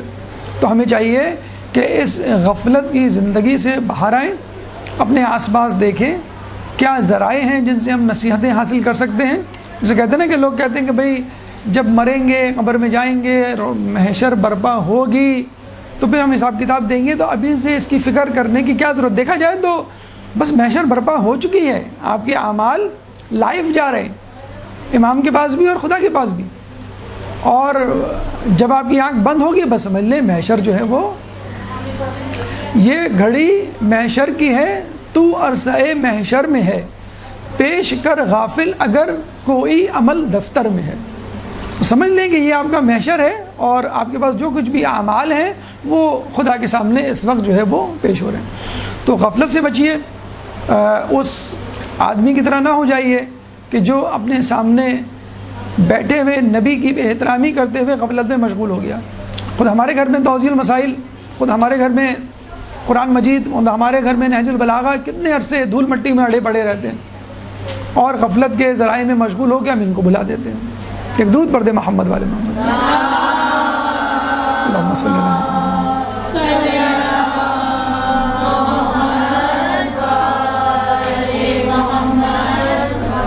گفتگو کا سلسلہ ہم وہیں سے شروع کرتے ہیں۔ ہم نے یہ کہا کہ جب انسان پر اللہ تعالیٰ اپنی نعمتوں کی برسات کرتا ہے تو وہ بعض اوقات دنیا داری، حب دنیا میں مشغول ہو جاتا ہے، لیکن دنیا میں ایسے لوگ بھی ہیں تو جو دنیا داری میں ملوث نہیں ہوتے، خدا کی نعمتیں بے بہا ہوتی ہیں لیکن وہ اس کی محبت میں گرفتار نہیں ہوتے، اور ایسے لوگ یقیناً ایک خزانے کی مثل ہیں۔ کہتے ہیں کہ عیسیٰ علیہ السلام اپنے حواریوں کے ساتھ سفر پہ جا رہے تھے، تو حواریوں نے یہ نوٹ کیا کہ رستے میں سونا، چاندی، ہیرے جواہرات کے چھوٹے چھوٹے ٹکڑے پڑے ہوئے ہیں، جس سے ان کو شک ہوا کہ یہاں پر خزانہ موجود ہے کہیں آس پاس۔ جیسے گندگی کا ڈھیر ہوتا ہے تو گندگی کے ڈھیر سے پہلے کوڑا کرکٹ اور یہ غلاظت ہمیں نظر آنا شروع ہو جاتی ہے، اسی طرح ان کو سونا چاندی اور اس کے ٹکڑے نظر آئے، تو انہوں نے عیسیٰ علیہ السلام سے کہا کہ ہم یہ چاہتے ہیں کہ یہاں پر موجود خزانے کی کھوج لگائیں، کیا آپ ہمیں اس کی اجازت دیں گے؟ تو عیسیٰ علیہ السلام نے کہا کہ ٹھیک ہے، تم اس خزانے کی کھوج لگا سکتے ہو، اور مجھے بھی اجازت دو تاکہ میں بھی اپنا خزانہ ڈھونڈ کے لاؤں۔ تو وہ بڑے حیران ہوئے کہ عیسیٰ علیہ السلام بھی ماشاءاللہ خزانے کی تلاش میں، اور یقیناً ان کا خزانہ تو ہم سے بڑا خزانہ ہوگا۔ انہوں نے کہا ٹھیک ہے، اس بہانے ان کو کم از کم جسے کہتے ہیں فرصت تو مل گئی کہ ہم اب بڑی سکون سے اور آزادی کے ساتھ خزانہ ڈھونڈیں گے۔ عیسیٰ علیہ السلام چلے گئے۔ اب عیسیٰ علیہ السلام جاتے ہیں ایک بیاباں میں، ایک جنگل میں، ایک کٹیا ہوتی ہے، جھوپڑی چھوٹی سی، دروازہ کھٹکھٹاتے ہیں، بڑھیا نکلتی ہے۔ عیسیٰ علیہ السلام کہتے ہیں میں مسافر ہوں، میرے پاس کھانے پینے کو کچھ نہیں، میں ایک رات یہاں قیام کرنا چاہتا ہوں۔ تو اس بڑھیا اجازت دے دیتی ہے۔ ان کے چہرے پہ جو نور تھا پیغمبری کا، نبوت کا، وہ پہچان گئی کہ یہ کوئی بڑی شخصیت ہے، گفتگو سے، ان کے عادات و اطوار سے۔ اور کھانے کے بعد انہوں نے پوچھا بھئی تمہارے کیا حال ہے، تم کیسے یہاں رہ رہی ہو، کون تمہارے ساتھ رہتا ہے، اور زندگی کیسی گزر رہی ہے؟ تو اس بڑھیا نے کہا کہ بھئی ہماری بڑی غربت میں زندگی گزر رہی ہے، اور میرا ایک بیٹا ہے، اس کی بھی یہی حالت ہے، جوان بیٹا ہے، میری تو شدید خواہش ہے کہ میں اس کی جلد از جلد شادی کروں، لیکن کیا کریں، ہم غربت میں اپنے کھانے پینے ہی کو پورا نہیں کر پاتے، تو ہم شادی بیاہ اور باقی چیزوں کی کیا سوچیں۔ اس دوران ان کا بیٹا آ جاتا ہے بڑھیا کا، تو لکڑہارا تھا وہ بیسیکلی، اور اس کی پیٹھ پر چند جو ہے جھاڑیاں تھیں، تو وہ جنگل سے جو کاٹ کے لاتے ہیں لکڑہارے۔ تو اس لڑکے سے پوچھا بھی تمہارے کیا حالات ہیں اور کیسی گزر رہی ہے؟ اس نے بھی اپنی ماں کی طرح کہا بہت بری گزر رہی ہے، اور کھانے پینے کو پورا نہیں ہوتا، ہم کیا سوچیں۔ تو شادی کی بات نکلی تو وہ مسکرا کے رہ گیا، کہنے لگا کہ یہ بھی ایک بہت بڑی خواہش ہے اور یہ بھی پوری نہیں ہوگی، اور آج تو اس خواہش نے مجھے بے عقل کر دیا ہے، اور مزید اضافہ ہو گیا اس کی خواہش میں۔ اس نے کہا کیسے؟ کہ آج میں آ رہا تھا تو بادشاہ کی سواری گزر رہی تھی، تو میں نے دیکھا کہ بادشاہ کے ساتھ اس کی شہزادی بھی بیٹھی ہوئی، اس کو دیکھ کے میں اس کے عشق میں گرفتار ہو گیا، اور میں اب سوچ رہا ہوں میں اسے شادی کروں۔ تو ویسے بھی خواہش کرنے میں کیا ہے، ہزاروں خواہشیں ایسی کہ ہر خواہش پہ دم نکلے، بہت نکلے میرے ارماں لیکن پھر بھی کم نکلے۔ خواہش کرنے میں کیا ہے، پوری تو ہونا نہیں ہے۔ تو بڑی آہ بھری اس نے لمبی سی۔ تو عیسیٰ علیہ السلام نے کہا کہ کیا تم سنجیدہ ہو؟ اگر تم سنجیدہ ہو تو میں بات آگے بڑھاؤں۔ تو وہ بڑا حیران ہوا کہ بھئی یہ کیا بات کر رہے ہیں۔ تو اس کی ماں نے کہا کہ یہ مجھے بڑے بزرگ نظر آتے ہیں، اور یہ ہو سکتا ہے تمہارا کام کر دیں، تم ان سے کہو تو کوشش کرنے میں کیا حرج ہے۔ تو عیسیٰ علیہ السلام سے اس نے کہا کہ ٹھیک ہے میں تیار ہوں، تیار تو میں ہوں، لیکن مطلب یہ ہے کہ آپ جو کہیں کیا کرنا ہوگا مجھے۔ کہنے لگا تم جاؤ بادشاہ کے پاس اور اس سے کہو کہ میں تمہاری بیٹی سے شادی کرنا چاہتا ہوں، ایز سمپل ایز دیٹ۔ یہ چلا گیا، دربان بیٹھے ہوئے تھے، کھڑے ہوئے تھے وہاں پر بادشاہ کے محل میں۔ یہ گیا، لکڑہارے کا ڈریس آپ کو معلوم ہے کیسا ہوتا ہے، پاکستان میں بھی ماشاءاللہ کچھ ایسے ہوٹلز اور ایسے کمپلیکسز ہیں اسپورٹس کے جہاں پہ آپ چپل پہن کے نہیں جا سکتے، جوتے پہن کے آپ کو جانا ہوتا ہے۔ دبئی میں اور دوسری جگہوں پہ کچھ ایسی جگہیں ہیں، امریکہ یورپ میں آپ سوٹ میں جا سکتے ہیں آپ جو ہے وہ، اور کسی ڈریس میں نہیں جا سکتے۔ بہرحال تو یہ دربان کو جب اس نے کہا، دربان نے کہا تم کہاں جا رہے ہو، کیا لینے جا رہے ہو؟ کہنے میں بادشاہ کی بیٹی کا رشتہ لینے جا رہا ہوں اپنے لیے۔ اچھا وہ غصے میں آنے کی بجائے ہنس کے لوٹ پوٹ ہو گئے کہ یہ کیا باتیں کر رہا ہے۔ اچھا اس پہ غصہ آنے کی بجائے، اس کو مارنے کی بجائے انہوں نے کہا کہ چلو ہم جو ہیں وہ جو ہم کہتے ہیں نا زبان اور اردو زبان میں مزے لیتے ہیں اس کو لے چلتے ہیں اندر، بھرے دربار میں بادشاہ کے سامنے پیش کریں گے، جب یہ جملہ کہے گا تو سب ہنس کے لوٹ پوٹ ہو جائیں گے، اور بادشاہ جو ہے وہ بھی ہنس کے لوٹ پوٹ ہو جائے گا۔ اچھا اس زمانے میں یہ ہوتا تھا کہ جو بادشاہ کو ہنساتا تھا، خوش کرتا تھا، تو وہ شخص بادشاہ سے پیسے یا تحفہ مانگتا تھا کہ دیکھیں میں نے آپ کے چہرے پہ مسکراہٹ لانے کا ذریعہ بنا میں، اور مجھے کچھ انعام دیجیے۔ تو اس نے کہا اس بہانے میں کچھ انعام مل جائے گا بادشاہ سے۔ ہم نے بادشاہ کو خوش کیا، ابھی چلے گئے بادشاہ کے سامنے۔ تو بادشاہ نے کہا بھئی کیا چاہتے ہو؟ انہوں نے کہا میں تمہاری بیٹی کا رشتہ چاہتا ہوں۔ بادشاہ کچھ دیر کے لیے ہکا بکا ہوا، لیکن اس کے ساتھ یہ قہقہ بلند ہوا پورے دربار میں، بادشاہ بھی ہنسنے لگا۔ تو وزیر اعظم نے کہا کہ کوئی بات نہیں، آپ بھی بات کو آگے بڑھائیں اور مزید جو ہے وہ خوش ہوئیے، مزے لیے، مطلب اس شخص کے کیا، اب آپ اس کو کہہ دیں کہ میری بیٹی کا مہر اتنا اتنا اتنا ہے، یہ مہر لا دو تو میں تمہاری شادی کر دوں گا۔ اور مہر کیا تھا؟ 5 تولہ سونا نہیں تھا آج کل کی طرح جو بڑی آرام سے ارینج ہو جائے۔ تو بادشاہ نے کہا بھائی اتنے یاقوت، اتنے سونا، اتنا چاندی، اتنے ہیرے، اتنے یہ، اور اتنی اماؤنٹ بتائی جو خود اس کے خزانے میں نہیں تھی۔ تو وہ بڑی مرضی سے سر ہلا کے چل دیا کہ ٹھیک ہے، اس کے لیے کوئی مسئلہ تھوڑی تھا، اس نے جو ہے وہ ٹینشن نہیں لی، ٹینشن دینے کی لینے کی نہیں۔ تو کیا یہ ٹینشن میں عیسیٰ علیہ السلام کو ٹرانسفر کر دوں گا، وہ جانے ان کا کام جانے۔ تو وہ گیا اور عیسیٰ علیہ السلام سے کہا کہ بھائی میں نے رشتہ مانگا تھا، انہوں نے مہر کی رقم اتنی طے کی ہے کہ کوئی بات نہیں۔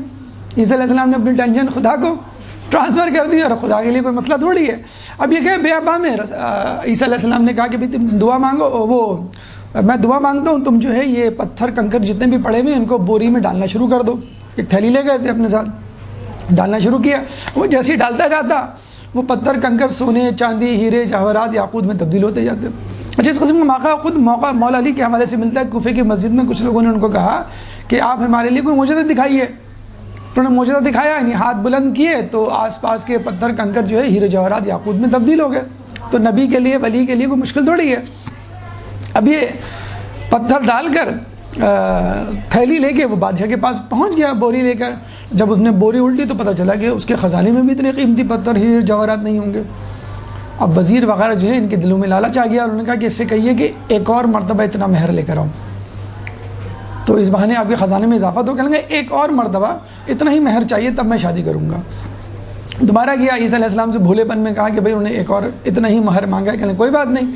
پھر وہیں گئے, پھر کہا کہ یہ پتھر کنکر جتنے بھی ہیں بوری میں ڈالنا شروع کرو. انہوں نے ڈالنا شروع کیے, پھر وہی ہیرے جواہرات یاقوت میں تبدیل ہو گئے. وہ دوبارہ لے کے گیا اور پھر بوری الٹ دی, پھر وہی ماشاءاللہ خزانہ.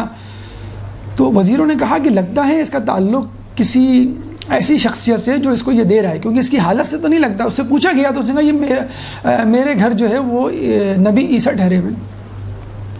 تو وہ سمجھ گیا بھائی عیسیٰ علیہ السلام کی ہم پیشکش دیکھا جائے تو یہی وہ اس کے ولی ہیں. تو انہوں نے کہا کہ اس سے رشتہ کرنے میں کوئی قباحت نہیں, کیونکہ جب یہ پتھر کنکر کو ہیرے بنا سکتا ہے تو آپ کی سلطنت کو بھی بچا سکتا ہے. آپ کی بیٹی کو بھی جسے کہتے ہیں سونے میں تول دے گا, یہ سونے کا نوالا کھلائے گا, اس میں کیا حرج ہے. تو بادشاہ نے کہا ٹھیک ہے, تم اپنے نبی عیسیٰ کو بولو کہ وہ آئیں اور تمہارا نکاح پڑھیں. اور عیسیٰ علیہ السلام آئے, ان کا نکاح پڑھا اور شہزادہ شہزادی کی شادی, لکڑہارے اور شہزادی کی شادی ہو گئی. دوسرے دن بادشاہ کو ہارٹ اٹیک یعنی طبیعت خراب ہوئی اس کی, اور وہ اسی دن مر گیا بیچارہ. تو ظاہر سی بات ہے کوئی اور تو نہیں تھا, یہی تھا, ایک بیٹی تھی اور یہ داماد, تو اس کے ہاتھ میں پوری سلطنت آ گئی. تو اب شہزادہ شہزادی یعنی بادشاہ اور ملکہ بن گئے اور ہنسی خوشی رہنے لگے. یہاں پہ عموماً دنیاوی کہانی ختم ہو جاتی ہے. ٹھیک ہے, میں نے ایک جگہ یہ واقعہ پڑھا تو سب نے کہا سبحان اللہ. میں نے کہا سبحان اللہ مت پڑھیے, ابھی کہانی ختم نہیں ہوئی, ابھی بریک آیا ہے. تو دنیاوی کہانی ختم ہو جاتی ہے, یا فلم یا ڈرامہ یا افسانہ یہاں ختم ہو جاتا ہے. اچھے دن آتے ہیں, اور اچھے دن آنے کے بعد یہی, کیونکہ ہماری منزل اچھے دن ہے نا, پیسہ. اچھے دن کیا مطلب پیسہ. تو شادی ہو گئی, 3 دن بعد عیسیٰ علیہ السلام آئے اس سے ملنے کے لیے. تو شکر ہے کہ اس نے پہچان لیا اور عزت دی, ہاتھ ملایا اور اپنے ساتھ تخت پہ بٹھایا اور بہت شکریہ ادا کیا, مہمان نوازی کی. پھر عیسیٰ علیہ السلام نے کہا اچھا مجھے جانے دو, اب مجھے جانا ہے. تو وہ رخصت کرنے کے لیے ان کو دروازے تک گیا. جیسے ہی پلٹا اس نے کہا عیسیٰ علیہ السلام مجھے آپ سے ایک سوال کرنا ہے, اگر آپ نے اس سوال کا جواب نہیں دیا تو جو کچھ احسانات آپ نے مجھ پر کی ہیں اس کے کوئی معنی نہیں. دیکھیں صاحب معرفت تھا. ٹھیک ہے, تو عیسیٰ علیہ السلام سے اس نے پوچھا کہ آپ مجھے یہ بتائیے کہ آپ نے مجھے 2 دن میں بادشاہ بنا دیا اور آپ خود اتنی سادہ زندگی گزار رہے ہیں, یعنی آپ خود کے نہیں بن جاتے. ہمارے معاشرے میں بھی ایسے لوگ ہیں نا, فلاں کو مشورہ دیں گے فلاں کو مشورہ دیں گے تو بیگمات ناراض ہوتی ہے, خود تو کچھ کرتے نہیں ہیں, لوگوں کو مشورے دیتے پھرتے ہیں. فلاں کا یہ کام کروا دیا, فلاں کا یہ کام کروا دیا, اور خود جو ہیں وہ بیٹھے ہوئے. تو عیسیٰ علیہ السلام سے کہا کہ آپ نے 2 دن میں مجھے بادشاہ بنا دیا, آپ خود کیوں نہیں بن جاتے. عیسیٰ علیہ السلام نے کیا کہا اللہ تعالیٰ نے اس سے بڑی سلطنت آخرت میں میرے لیے رکھی ہوئی ہے, اور جہاں تک بات ہے ان نعمتوں کا جس سے تم اس وقت استفادہ کر رہے ہو ان سے اور لطف اٹھا رہے ہو, اس کے بدلے میں اللہ نے اس وقت مجھے ایسی روحانی لذتیں دی ہوئی ہیں کہ جن میں اتنا مشغول ہوں کہ مجھے فرصت ہی نہیں ہوتی دنیا کی نعمتوں سے لطف اندوز ہونے کی. 2 عالم سے کر دی ہے بیگانہ دل کو, عجب چیز ہے لذت آشنائی. کہ جب آدمی خدا کی محبت خدا کے عشق میں گرفتار ہو تو یہ تمام چیزیں اس کے جسے کہ لیں کوئی حیثیت نہیں رکھتی. مقداد بن اسود آئے تھے مولا کے پاس کہ مولا غربت فقر و فاقہ کا مارا ہوا ہوں, کچھ دے دیجئے. تو مولا نے پتھر اٹھایا دیا تو وہ سونے میں تبدیل ہو گیا. مقداد تھوڑا سا ٹکڑا توڑ کے چلے گئے, واپس آئے کچھ دنوں بعد, مولا پھر پریشانی کا شکار ہوں, کچھ دے دیجئے. مولا نے پھر پتھر اٹھایا, ہاتھ میں رکھا, وہ پتھر سونے میں تبدیل ہو گیا, پھر ٹکڑا توڑا, پھر چلے گئے. تیسری مرتبہ آئے, شرمندہ. مولا شرمندگی ہوتی ہے بار بار مانگتے ہوئے, آپ مجھے سکھا کیوں نہیں دیتے, سونا بنانا سکھا کیوں نہیں دیتے. یہ بھی بڑا اچھی جسے کہتے ہیں بڑا اچھا کوسچن, بہت اچھی جسے کہتے ہیں کہ پیش رفت کہ میں خود ہی بنا لوں. تو مولا علی نے کہا اس کے لیے تو تمہیں ہمارے ساتھ رہنا ہوگا، ٹریننگ حاصل کرنی ہوگی نا، جیسے ڈاکٹرز ہاؤس جاب کرتے ہیں یا انجینئر یا اپرینٹسشپ کرتے ہیں، تمہیں ہمارے ساتھ رہنا ہوگا۔ مقداد نے کہا کوئی بات نہیں، سونا سیکھنے کے لیے آدمی جو ہے وہ دنیا کی پاتال میں چلا جائے۔ کہنے ٹھیک ہے میں رہ لیتا ہوں۔ تو وہ سیکھنے لگے، تیسرے دن کے اختتام پر جانے لگے مقداد بغیر کچھ کہے۔ مولانا نے کہا کہاں جا رہے ہو؟ نا واپس اپنی زندگی میں۔ کہنے لگے کہ اپنے گھر۔ کہنے لگے ابھی تو میں نے تمہیں سونا بنانا سکھایا ہی نہیں۔ تو مقداد نے کہا اب مجھے اس کی ضرورت نہیں، میں نے آپ کے ساتھ رہ کے وہ معنوی لذات حاصل کر لی ہیں کہ اب دنیا کی لذت کی کیا مجھے فکر۔ بی بی فضہ سے کسی نے کہا کہ فضہ تم بہت خوش قسمت ہو کہ اہل بیت کے گھرانے کی خادمہ، تمہاری جنت تو پکی۔ تو بی بی فضہ نے کہا ارے بدبخت، جو اہل بیت کی گھرانے کی خادمہ ہو اس کو جنت کی کیا ضرورت، یہ خود کیا جنت سے کم ہے؟ رسول کے ساتھ صحابی جا رہے تھے، کہنے لگے کہ میرے سامنے میرے نزدیک پتھر اور سونا برابر ہے، یعنی جو سامنے پتھر پڑا ہوا ہے یہ سونا ہو یہ پتھر ہو میرے لیے کوئی حقیقت نہیں رکھتا، میرے سامنے میرے نزدیک سونا اور پتھر برابر ہے۔ رسول نے کہا اب تم آزاد مرد ہو، اب تم آزاد ہوئے دنیا کی غلامی سے۔ تو جب آپ کے سامنے آئی فون ایکس اور نوکیا 3310 برابر ہو جائیں، اور جب آپ کے سامنے اسکوٹر اور لینڈ کروزر برابر ہو جائے، تب آپ سمجھ لیجئے کہ آپ اس دنیا کی محبت سے آزاد ہو گئے۔ درود پڑھ دے محمد والے محمد۔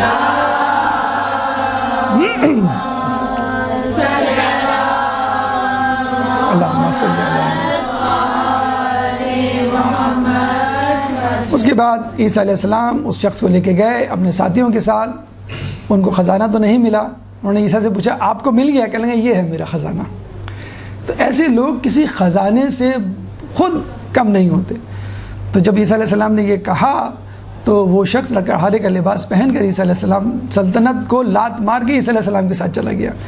تو جسے کہتے ہیں کہ جب آدمی کو معنویت، آخرت، خدا کی خدائی اور اس کے عشق میں جب وہ مبتلا ہو جائے تو پھر اس کو دنیا کے عشق اور دنیا کی محبت سے کوئی سروکار نہیں ہوتا۔ زلیخا کتنی پاگل تھی یوسف کے پیچھے، اور جب خدا نے کہا یوسف کو بھئی اس کو بلا لو اور اپنے ساتھ رکھو اور اس سے شادی کرو، تو وہ 40 دن تک عبادت میں مصروف ہوئی، اور اس کی عبادت تھی، رکنے کا نام نہیں رہتی تھی۔ یوسف نے کہا کہ پہلے تو تم میرے پیچھے بہت پاگل تھی، اور اب جو ہے جب تم مومنہ ہو گئی ہو، اسلام لے آئی ہو، دین میں داخل ہو گئی ہو، اب تم میری طرف دیکھتی بھی نہیں۔ تو زلیخا نے کیا کہا تھا؟ پہلے میں نے یوسف کو دیکھا تھا، یوسف کے خدا کو نہیں، اب میں نے یوسف کے خدا کو دیکھ لیا ہے۔ تو جب خدا کو دیکھ لے تو پھر خدا کی مخلوق سے انسان جو ہے وہ بے نیاز ہو جاتا ہے۔ ایک درود پڑھ دے محمد والے محمد۔ اللہم صلی علی۔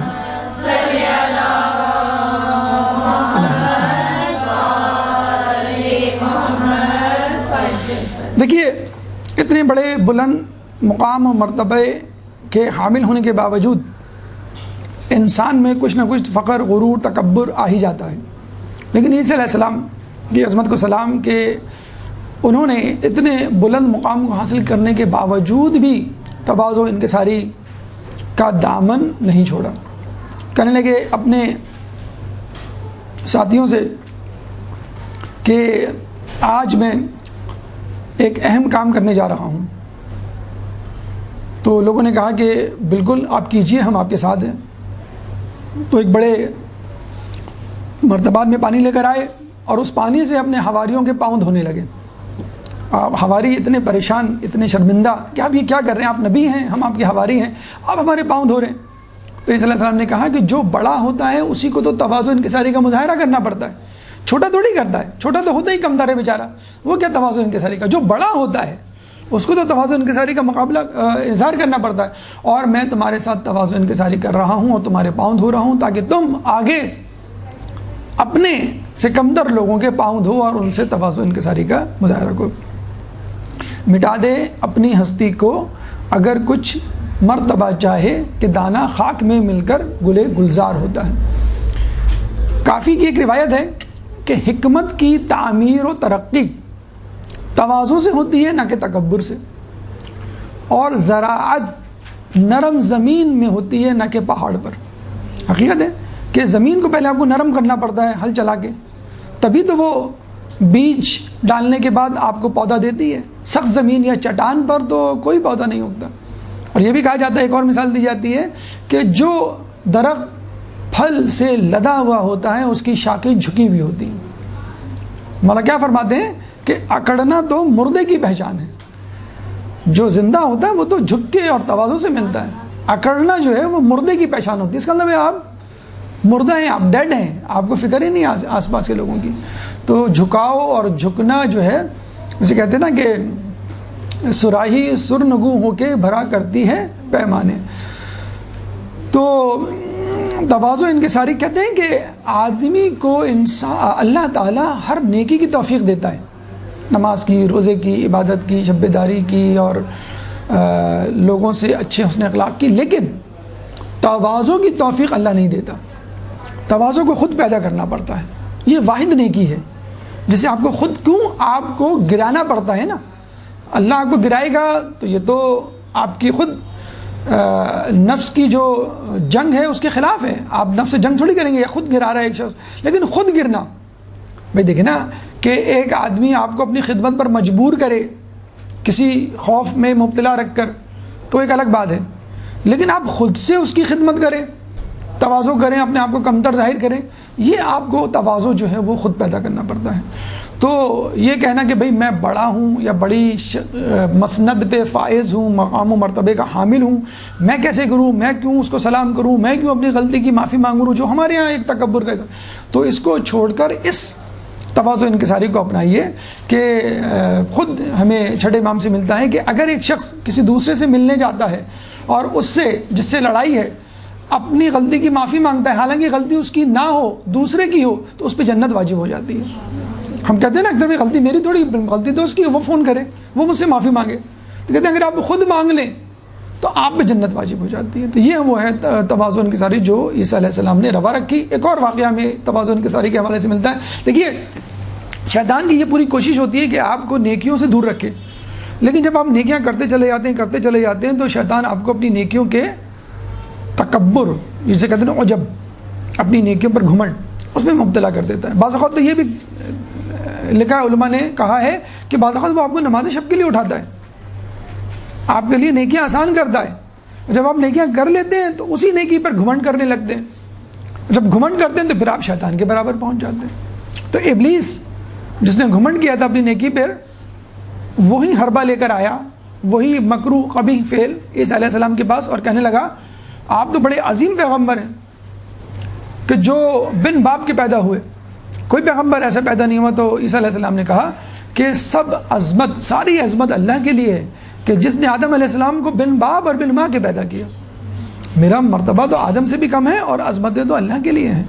پھر شیطان نے کہا تو آپ وہ عظیم پیغمبر ہیں کہ جس نے گہوارے میں کلام کیا ہے نا، کہ قال انی عبداللہ آتانی الکتاب وجعلنی نبیہ۔ تو عیسیٰ علیہ السلام نے کہا کہ تمام عظمت اللہ کے لیے ہے کہ جس نے مجھے قوت گویائی دی، اگر وہ چاہتا تو مجھے گونگا پیدا کرتا، میں بولنے کی صلاحیت نہیں رکھتا۔ پھر شیطان نے کہا آپ تو وہ ہیں جو پرندے، مٹی کے پرندے پر پھونک مارے تو وہ پرندہ حقیقت میں پرندہ بن کے اڑ جائے۔ انہوں نے کہا کہ تمام عظمتیں اللہ کے لیے ہیں کہ جو اس تمام کائنات کا خالق ہے۔ پھر شیطان نے کہا کہ آپ تو وہ ہیں کہ جو مردہ کو زندہ کر دیں۔ تو عیسیٰ علیہ السلام نے کہا تمام عظمتیں اللہ کے لیے ہیں کہ جو انسان کو پیدا کرتا ہے، پھر مارتا ہے، پھر دوبارہ پیدا کرتا ہے۔ تو اس نے کہا شیطان نے کہ ایک وقت آئے گا کہ آپ لوگوں میں روزی تقسیم کریں گے۔ تو عیسیٰ علیہ السلام نے کہا کہ تمام تعریفیں اللہ کے لیے ہیں اور وہ تمام خامیوں کوتاہیوں سے منزہ ہے۔ پھر کہتے ہیں کہ شیطان ایک چیخ مار کے بھاگا، جیسی بھاگا پھسلا اور ایک نالے میں جا کے گر پڑا۔ تو یہ ہے وہ تواضع انکساری اور وہ طریقہ کار جو ہمیں اپنانا چاہیے۔ اگر کوئی آپ کی تعریف کرے تو آپ کیا کہیں کہ یہ اللہ کی دین ہے۔ سلیمان علیہ السلام کی سلطنت کے متعلق اگر کوئی شخص کہتا کہ کیا بڑی سلطنت ہے، کیا نیکیاں ہیں، کیا نعمتیں ہیں، کیا خوبیاں ہیں جن کے آپ حامل، تو وہ کیا کہا کرتے تھے ھذا من فضل ربی۔ اکثر آپ مکانوں پہ، زیر تعمیر مکانوں پہ لکھا ہوا دیکھتے ہیں نا، ھذا من فضل ربی، وہ یہی ہے کہ یہ سب کچھ میرے اللہ کا فضل ہے، یعنی میں اس قابل ہوئی نہیں، یہ تو اللہ ہے کہ جس نے جو ہے مجھے یہ سب کچھ دیا ہوا ہے. تو یہ وہ تواضع انکساری ہے جو ہمیں اپنی زندگی میں جاری و ساری رکھنی چاہیے. ایک درود پڑھ دیں محمد والے محمد پہ.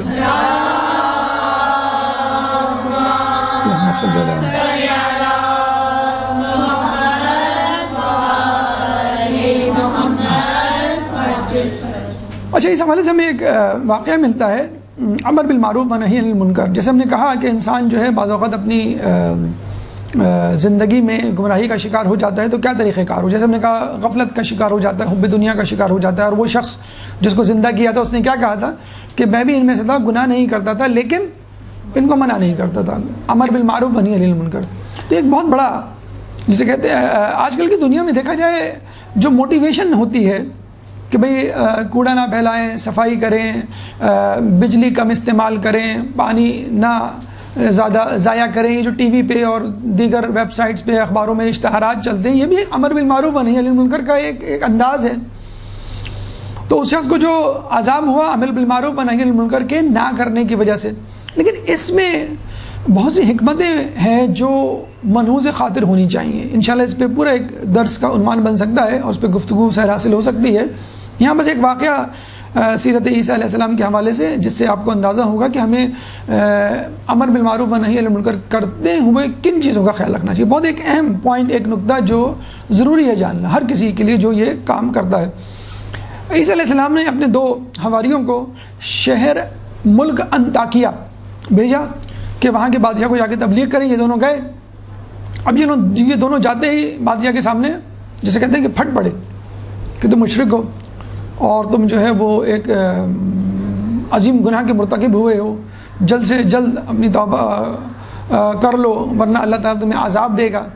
اور اپنے تمام وزراء کو اور عوام کو جو ہے وہ شرک کرنے سے منع کرو. تو بادشاہ نے جب سنا تو بڑا غصہ ہوا کہ بھئی یہ کون ہے جو مجھے سکھا رہے ہیں کہ کیا کرنا چاہیے کیا نہیں کرنا چاہیے. اس نے ان دونوں کو زندان میں ڈال دیا. تو جب عیسیٰ علیہ السلام کو پتہ چلا تو اپنے جانشین شمعون کو ان کے پاس بھیجا کہ تم جا کے حکمت سے ان کو چھڑا کے لاؤ اور بادشاہ کو تبلیغ کرو. اب یہ گئے, ان کا انداز دیکھیے اب کہ انہوں نے کس طرح سے تبلیغ کی. جب شہر کے دربان کے پاس پہنچے تو کہنے لگے میں ایک مسافر ہوں, آپ لوگوں کے ملک, آپ لوگوں کے بادشاہ اور آپ لوگوں کے مذہب کے چرچے سن کر یہاں آیا ہوں اور مجھے آپ کا مذہب بڑا پسند ہے اور میں چاہتا ہوں آپ کے شہر میں, آپ کے عبادت گاہوں میں اس عظیم مذہب کی اس عظیم مذہب کے لیے اپنے آپ کو وقف کروں اور اس خدا کی عبادت کروں جس کی آپ کرتے ہیں. وہ بڑے خوش ہوئے, بادشاہ کے پاس لے گئے. بادشاہ نے کہا تو بڑی اچھی بات ہے, کوئی غیر ملکی ایک مسافر آیا ہے اور ہمارے مذہب کی تعریف کر رہا ہے اور پھر ہمارے مذہب کو اپنے ملک میں جا کے پھیلائے گا. تو اس نے بادشاہ کو یہی کہا کہ میں آپ کے خدا کی عبادت کرنا چاہتا ہوں, مجھے بڑا پسند ہے, میں نے بڑے چرچے سنے ہیں. تو بادشاہ ان کو اپنے ساتھ لے جانے لگا, شمعون کو, اور وہ ان کے ساتھ بظاہر جسے کہتے ہیں تقیہ کرنے لگے ہوئے اور اس میں وہ عبادت کرنے لگے بظاہر. جب انہوں نے بادشاہ کو جسے کہتے ہیں کہ شیشے میں اتار لیا تو پھر بادشاہ سے کہا کہ میں نے سنا ہے کہ 2 افراد یہاں پہ زندان میں ہیں تو میں ان سے ملنا چاہتا ہوں. انہوں نے کہا ہاں چلو, وہ ہمارے مذہب کے نہیں ہیں. تو اس نے کہا ٹھیک ہے, اگر مذہب کے نہیں ہیں تو ہم ان کو اپنے مذہب کی طرف لے آئیں گے. اب یہ شمعون گئے بادشاہ کے ساتھ ان دونوں قیدیوں کے پاس جو کہ اصل میں عیسیٰ کے حواری تھے اور اس کے بھی دوست تھے. اسے پوچھا بھائی تم کس مذہب پہ ہو اور تمہارے مذہب کی کیا خصوصیات ہیں, اور اشارہ بھی کر دیا, پہچان تو گئے تھے وہ شمعون کو. شمعون نے اشارہ کر دیا کہ بھائی تم خاموش رہنا, جیسے میں کہوں ویسے ہی میری ہاں میں ہاں ملانا. انہوں نے کہا بھائی تمہارے مذہب کی کیا خصوصیات ہیں اور کس بنا پہ تم کہتے ہو کہ ہمارا مذہب حق ہے. انہوں نے کہا کہ بھائی ہمارے مذہب کے چند معجزات ہیں جس کی بنا پر ہم سمجھتے ہیں کہ یہ ہمارا مذہب حق ہے. کہہ لیں گے تم کیا کر سکتے ہو؟ کہہ لیں گے ہم جو ہے نابینا کو بینا بنا سکتے ہیں. تو شمعون نے کہا کہ یہ تو میں بھی کر سکتا ہوں. عیسیٰ علیہ السلام کے وہ بھی ہماری, یہ بھی ہماری. تو جو عیسیٰ علیہ السلام میں صلاحیت وہ ان میں صلاحیت بوسیلہ عیسیٰ. تو نابینا کو لایا گیا, ان دونوں نے اس کو بینا کر دیا. شمعون نے کہا ایک اور نابینا کو لاؤ, انہوں نے نابینا کو بینا کر دیا. کہہ لیں گے دیکھو ہم بھی تو کر سکتے ہیں, تو ہمارا مذہب اور تمہارا مذہب جو ہے وہ کیسے جسے کہتے ہیں کہ برابر ہو گیا, یا تم کیسے فوقیت دے سکتے ہو کہ تمہارا مذہب سچ ہے. انہوں نے کہا اور کچھ, کہ ہم اپاہج کو صحیح سالم کر سکتے ہیں. انہوں نے کہا بلاؤ, کہ لنگڑے کو بلایا, انہوں نے ہاتھ پھیرا اس کی ٹانگ پہ تو اس کی ٹانگ آ گئی اور وہ چلنے لگا. انہوں نے ایک اور کو بلایا, ایک اور لنگڑے کو, اپاہج کو, تو شمعون نے بھی ایسے ہی کیا اور وہ چلنے لگا. اس طرح کرتے کرتے بات یہاں تک پہنچی کہ شمون نے کہا کہ تم اور کیا کر سکتے ہو؟ تو انہوں نے کہا کہ ہم دونوں یعنی ہم لوگ ہمارے مذہب کے مطابق ہم مردے کو زندہ کر سکتے ہیں. تو شمون نے کہا یہ نہیں کر سکتا میں، یہ تو بہت بڑا کام ہے، نابینا کو بینا، مبروس کو صحیح اور اپاہج کو سالم، لیکن یہ جو ہے نا مردے کو زندہ، یہ میرے بس میں نہیں ہے. تو بادشاہ سے کہا یہ تو واقعی میں نہیں کر سکتا. پھر اس نے کہا شمون نے بادشاہ سے کہا یہ تو حقیقت میں نہیں کر پائے گا، ہم اس کو چیلنج کرتے ہیں کہ اگر اس نے یہ کر دیا تو ہم اس کے مذہب کو اختیار کر لیں گے، اور سب سے پہلے ہم اس کو کہیں گے کہ تمہارے بیٹے کو زندہ کریں. وہ 1 ہفتے پہلے اس کا انتقال ہوا تھا بادشاہ کے بیٹے کا. بادشاہ خوش ہو گیا، اس کا اکلوتا بیٹا تھا، اگر بیٹا زندہ ہو گیا تو میں ساری سلطنت اس کو دے دوں گا، ولیعہد بن جائے گا، میری سلطنت میرے پاس رہے گی، میرے خاندان میں رہے گی. تو شمون نے کہا کہ ہاں ہم یہ نہیں کر سکتے، اگر تم نے یہ کر دیا اور بادشاہ کے بیٹے کو زندہ کر دیا تو پھر ہم سب تمہارے مذہب پہ آ جائیں گے. 100% یقین تھا بادشاہ کو کہ ایسا نہیں ہو سکتا. اور شمون نے یہ تسلی بھی دے دی اگر ہو بھی گیا تو اس میں کیا قباحت، تمہارا بیٹا زندہ ہو جائے گا. بیٹے کی محبت میں آدمی سب کچھ کر گزرتا ہے. تو اس نے کہا کہ ٹھیک ہے تم کرو. انہوں نے دعا کی اور دعا کرنے کے بعد کہا کہ جاؤ قبرستان میں اس کی قبر کے پاس. ابھی سب گئے اس کی قبر کے پاس تو ان کا بیٹا بیٹھا ہوا تھا قبر سے اٹھ کر، اور ساری دھول مٹی اس پہ لگی ہوئی تھی. اس کو لے کر آیا، اس کو غسل دیا، کپڑے وپڑے پہنائے، اور بالکل صحیح سالم جس طرح عام زندگی میں جس عمر میں جس حالات میں جن حالات میں وہ گیا تھا انہی حالات میں واپس آ گیا. تو بادشاہ بہت خوش ہوا. تو شمون نے کہا اب اس میں کیا حرج ہے، ہم ان کا مذہب قبول کر لیں. اگر ہمارے اندر یہ طاقت آ جاتی ہے تو یہ تو بڑا مضبوط مذہب ہوا. تو کہتے ہیں کہ پھر بادشاہ سمیت پوری عوام جو ہے وہ مذہب عیسیٰ پر آ گئی. تو دیکھیں یہ ہے حکمت عملی. تو ہم بھی اکثر یہ کرتے ہیں نوجوان نسل کے ساتھ یا بچوں کے ساتھ کہ جب بھی وہ کوئی کام کر رہے ہوتے ہیں ان کو ڈانٹ رہے ہوتے ہیں اور ان کو جو ہے سزا دینے پہ تل آتے ہیں فوراً، کہ جیسے وہ نماز نہیں پڑھ رہے یا نماز میں تاخیر کر رہے ہیں یا ٹی وی دیکھ رہے ہیں یا کچھ کر رہے ہیں. ان کے گیمز میں جس ایکٹیویٹی میں وہ انوالو ہیں آپ بھی انوالو ہو جائیں. اور کہیں بیٹے کیا کرو، چلو میں بھی کرتی ہوں یا میں بھی تمہارے ساتھ کھیلتا ہوں. پھر 5 منٹ بعد 10 منٹ بعد کہیں بھائی چلو نماز کا وقت ہو گیا، بھائی چلو آج ہوم ورک کا وقت ہو گیا، بھائی چلو بھائی اب سونے کا وقت ہو گیا. اکثر بچوں کو ہم ڈانٹ کے سلا رہے ہوتے ہیں اور وہ سو نہیں رہے ہوتے، ارد گرد منڈلا رہے ہوتے ہیں. تو 5-10 منٹ کی کہانی یہی جو میں نے سنائی ہے یہی سنا دیں آپ اس کو. کتنے واقعہ سنائے ماشاء اللہ آج. تو یہ واقعہ آپ ان کو سنا دیں، آپ دیکھیے کہ 5 منٹ کے اندر ان کو جو ہے وہ نیند آ جائے گی. تو بچوں کی خواہش کو پورا کرنا اور اس خواہش کے بدلے اپنی کنڈیشن یا اپنی شرائط منوانا بہت آسان کام ہے، بہت اچھا طریقہ ہے نعم البدل جسے کہتے ہیں، کہ بچوں کو راہ راست پہ لانے کا بھی اور ان کو باغی ہونے سے بچانے کے لیے. تو یہ وہ حکمت کی تبلیغ کی جس کی وجہ سے شمعون کی ذہانت کی وجہ سے بادشاہ اور اس کی رعایا جو ہے مسلمان ہو گئی. درود پڑھتے محمد والے محمد میں.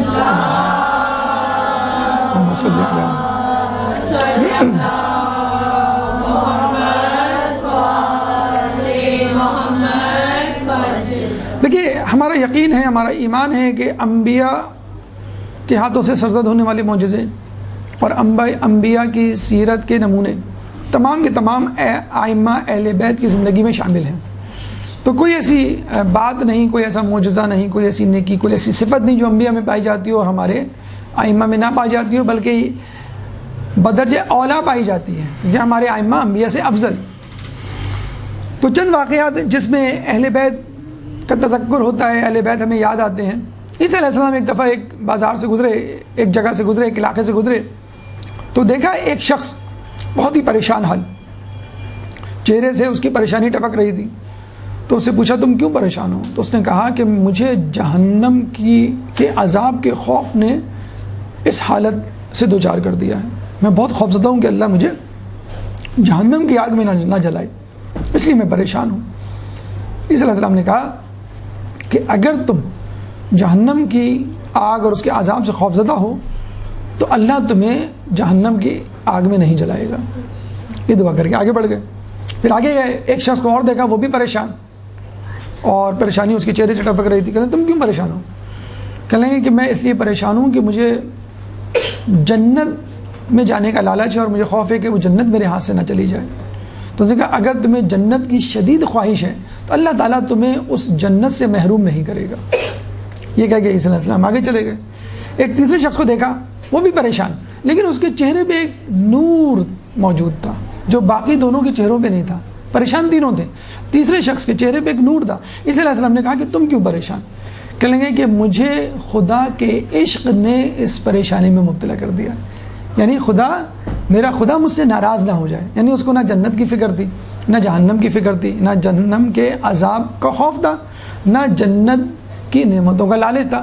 اسے بس خدا کی محبت کی فکر تھی کہ خدا مجھ سے ناراض نہ ہو جائے. اب یہاں پہ مولا علی کا وہ قول یاد کیجئے کہ نہ میں جہنم کے عذاب کے خوف سے عبادت کرتا ہوں، نہ میں جنت کی نعمتوں کی شوق میں عبادت کرتا ہوں، بلکہ میں تو اس لیے عبادت کرتا ہوں کہ اللہ عبادت کے لائق ہے. کیونکہ جہنم کے خوف سے عبادت غلاموں کی عبادت ہے، اور جنت کے شوق میں عبادت تاجروں کی عبادت ہے، اور اللہ کی محبت میں عبادت آزاد انسان کی عبادت ہے. ایک درود پڑھ دے محمد والے محمد. اللہم صلی علی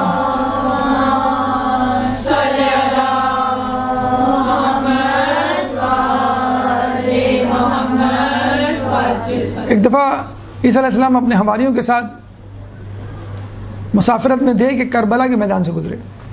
کہتے ہیں کہ ان کو نہیں معلوم تھا کہ کون سی جگہ ہے، کیا ہے. ایک شیر ان کے سامنے آ گیا اور آ کے کھڑا ہو گیا. انہوں نے باعجاز خداوندی اس شیر سے کلام کیا اور یہ کہا کہ تم نے ہمارا راستہ کیوں روکا ہوا ہے، ہمیں جانے دو. تو شیر نے کہا کہ میں اس وقت تک آپ کو یہاں سے نہیں جانے دوں گا جب تک آپ حسین کے قاتل یزید پر لعنت نہیں بھیجیں گے. تو عیسیٰ علیہ السلام نے اپنے حواریوں کے ساتھ امام حسین کے قاتل یزید پہ لعنت بھیجی، پھر جا کے شیر نے ان کو راستہ دیا.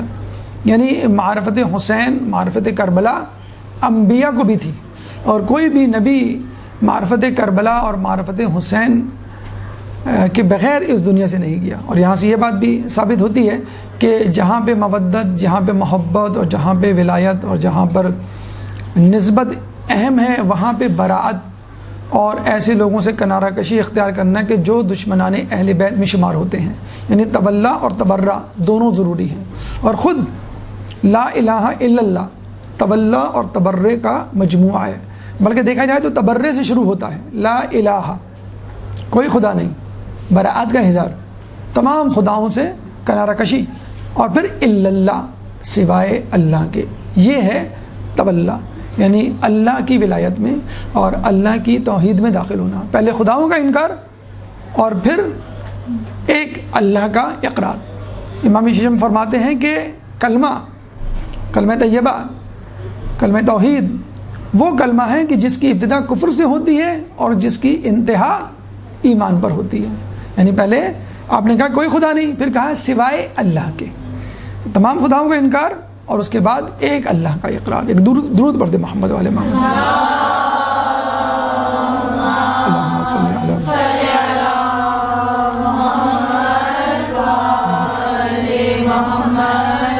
لیکن عیسیٰ علیہ السلام کی شخصیت اس حوالے سے بھی ہمارے لیے ضروری ہے کہ جب امام کا ظہور ہوگا تو عیسیٰ علیہ السلام کا نزول ہوگا، اور اس کا انتظار خود عیسائی دنیا بھی کر رہی ہے، لیکن ایک مختلف انداز سے. جس طرح ہم کر رہے ہیں کہ امام زمانہ رہبر ہوں گے اور باقی پیش ان کے پیروکار عیسیٰ علیہ السلام سمیت، جبکہ وہ یہ سمجھ رہے ہیں کہ عیسیٰ علیہ السلام رہبر ہوں گے، باقی سب چاہے وہ امام مہدی کیوں نہ ہو وہ ان کے پیروکار ہوں گے. تو یہاں یہ بات سمجھ لینا ضروری ہے، اور اس کی خبر خود عیسیٰ علیہ السلام نے دی کہ میرے بعد ایک نبی آئے گا جس کا نام احمد ہوگا، اور جس کی نسل سے آخری بیٹا مہدی اس دنیا میں ظہور کرے گا، جو اس دنیا کو عدل سے اس طرح بھر دے گا جس طرح وہ ظلم سے بھری ہوئی ہوگی. اور جب وہ ظہور کرے گا تو میں اس کے ساتھ نزول کروں گا اور اس کے ساتھ اس دنیا کو عدل سے بھرنے میں اس کی مدد کروں گا. یعنی عیسیٰ علیہ السلام مہدی علیہ السلام کے ناصروں میں سے ایک ناصر ہوں گے. ایک درود پڑھ دے محمد والے محمد.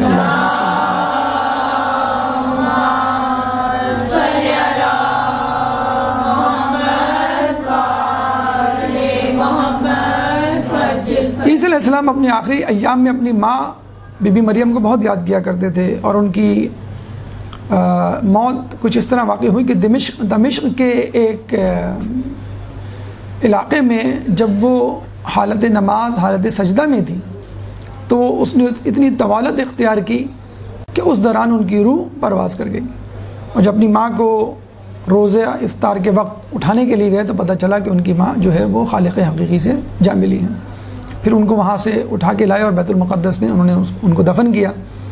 کہتے ہیں کہ بی بی مریم علیہ السلام کو عیسیٰ علیہ السلام نے اپنے خواب میں دیکھا تو پوچھا کہ آپ کے کیا حال ہیں؟ تو مریم علیہ السلام نے کہا کہ مجھے اللہ نے تمام نعمتیں دی ہوئی ہیں سوائے 2 نعمتوں کے جو مجھے دنیا میں تو میسر تھی، یہاں نہیں، گرمیوں کے روزے اور سردیوں کی نماز شب۔ ہم بڑے مزے سے کہتے ہیں کہ گرمیوں کے روزے کب ختم ہوں گے، سردیوں میں آئیں تاکہ ہم آرام سے روزے رکھیں، اور اللہ تعالیٰ کاش سردیوں میں نماز فجر یا نماز شب نہ رکھتا ہے کہ ہمیں اٹھنے میں جو ہے وہ مشکل پیش آتی ہے۔ مولا فرماتے ہیں کہ جس کام کو کرنے میں تمہیں اپنے نفس کو تیار کرنا پڑے، مجبور کرنا پڑے، وہی حقیقی نیکی ہے۔ اگر آپ ٹھنڈے کمرے میں روزے رکھیں یا جسے کہتے ہیں کہ گرمیوں کی راتوں میں فجر پڑھیں تو اس کی اتنی زیادہ اہمیت نہیں ہے جتنی گرمی کی تکلیف میں روزہ رکھیں، اور سردیوں میں نرم بستر پہ سوتے ہوئے آپ جو ہیں وہ نماز شب کے لیے اٹھیں۔ کہتے ہیں کہ ایران کا ایک باکسر تھا، وہ ویٹ لفٹر تھا، اس کو کہا کرتے تھے کہ آپ اتنا وزن کیوں اٹھا لیتے ہیں، کیسے اٹھا لیتے ہیں؟ کہنے بس میں یا ابو الفضل عباس کہتا ہوں اور اٹھا لیتا ہوں۔ تو انہوں نے کہا کہ کبھی کوئی وزن اٹھاتے ہوئے تکلیف پیش آئی؟ کہیں گے ہاں پیش آتی ہے اکثر۔ کہیں کب؟ نماز فجر کے لیے ½ کلو کا کمبل اس کو اپنے چہرے سے ہٹاتے ہوئے جو ہے وہ تکلیف ہوتی ہے اور بہت مشکل ہوتا ہے۔ تو اس وقت اپنے نفس کو تیار کرنا، اپنی نیند کو توڑنا، اپنی راحت کو چھوڑنا خدا کی رضا کے لیے، خدا کی نماز کے لیے، خدا سے ملاقات کے لیے واقعی ایک بہت بڑا کام ہے۔ ایک درود پڑھ دے محمد والے محمد میں، اللہم صلی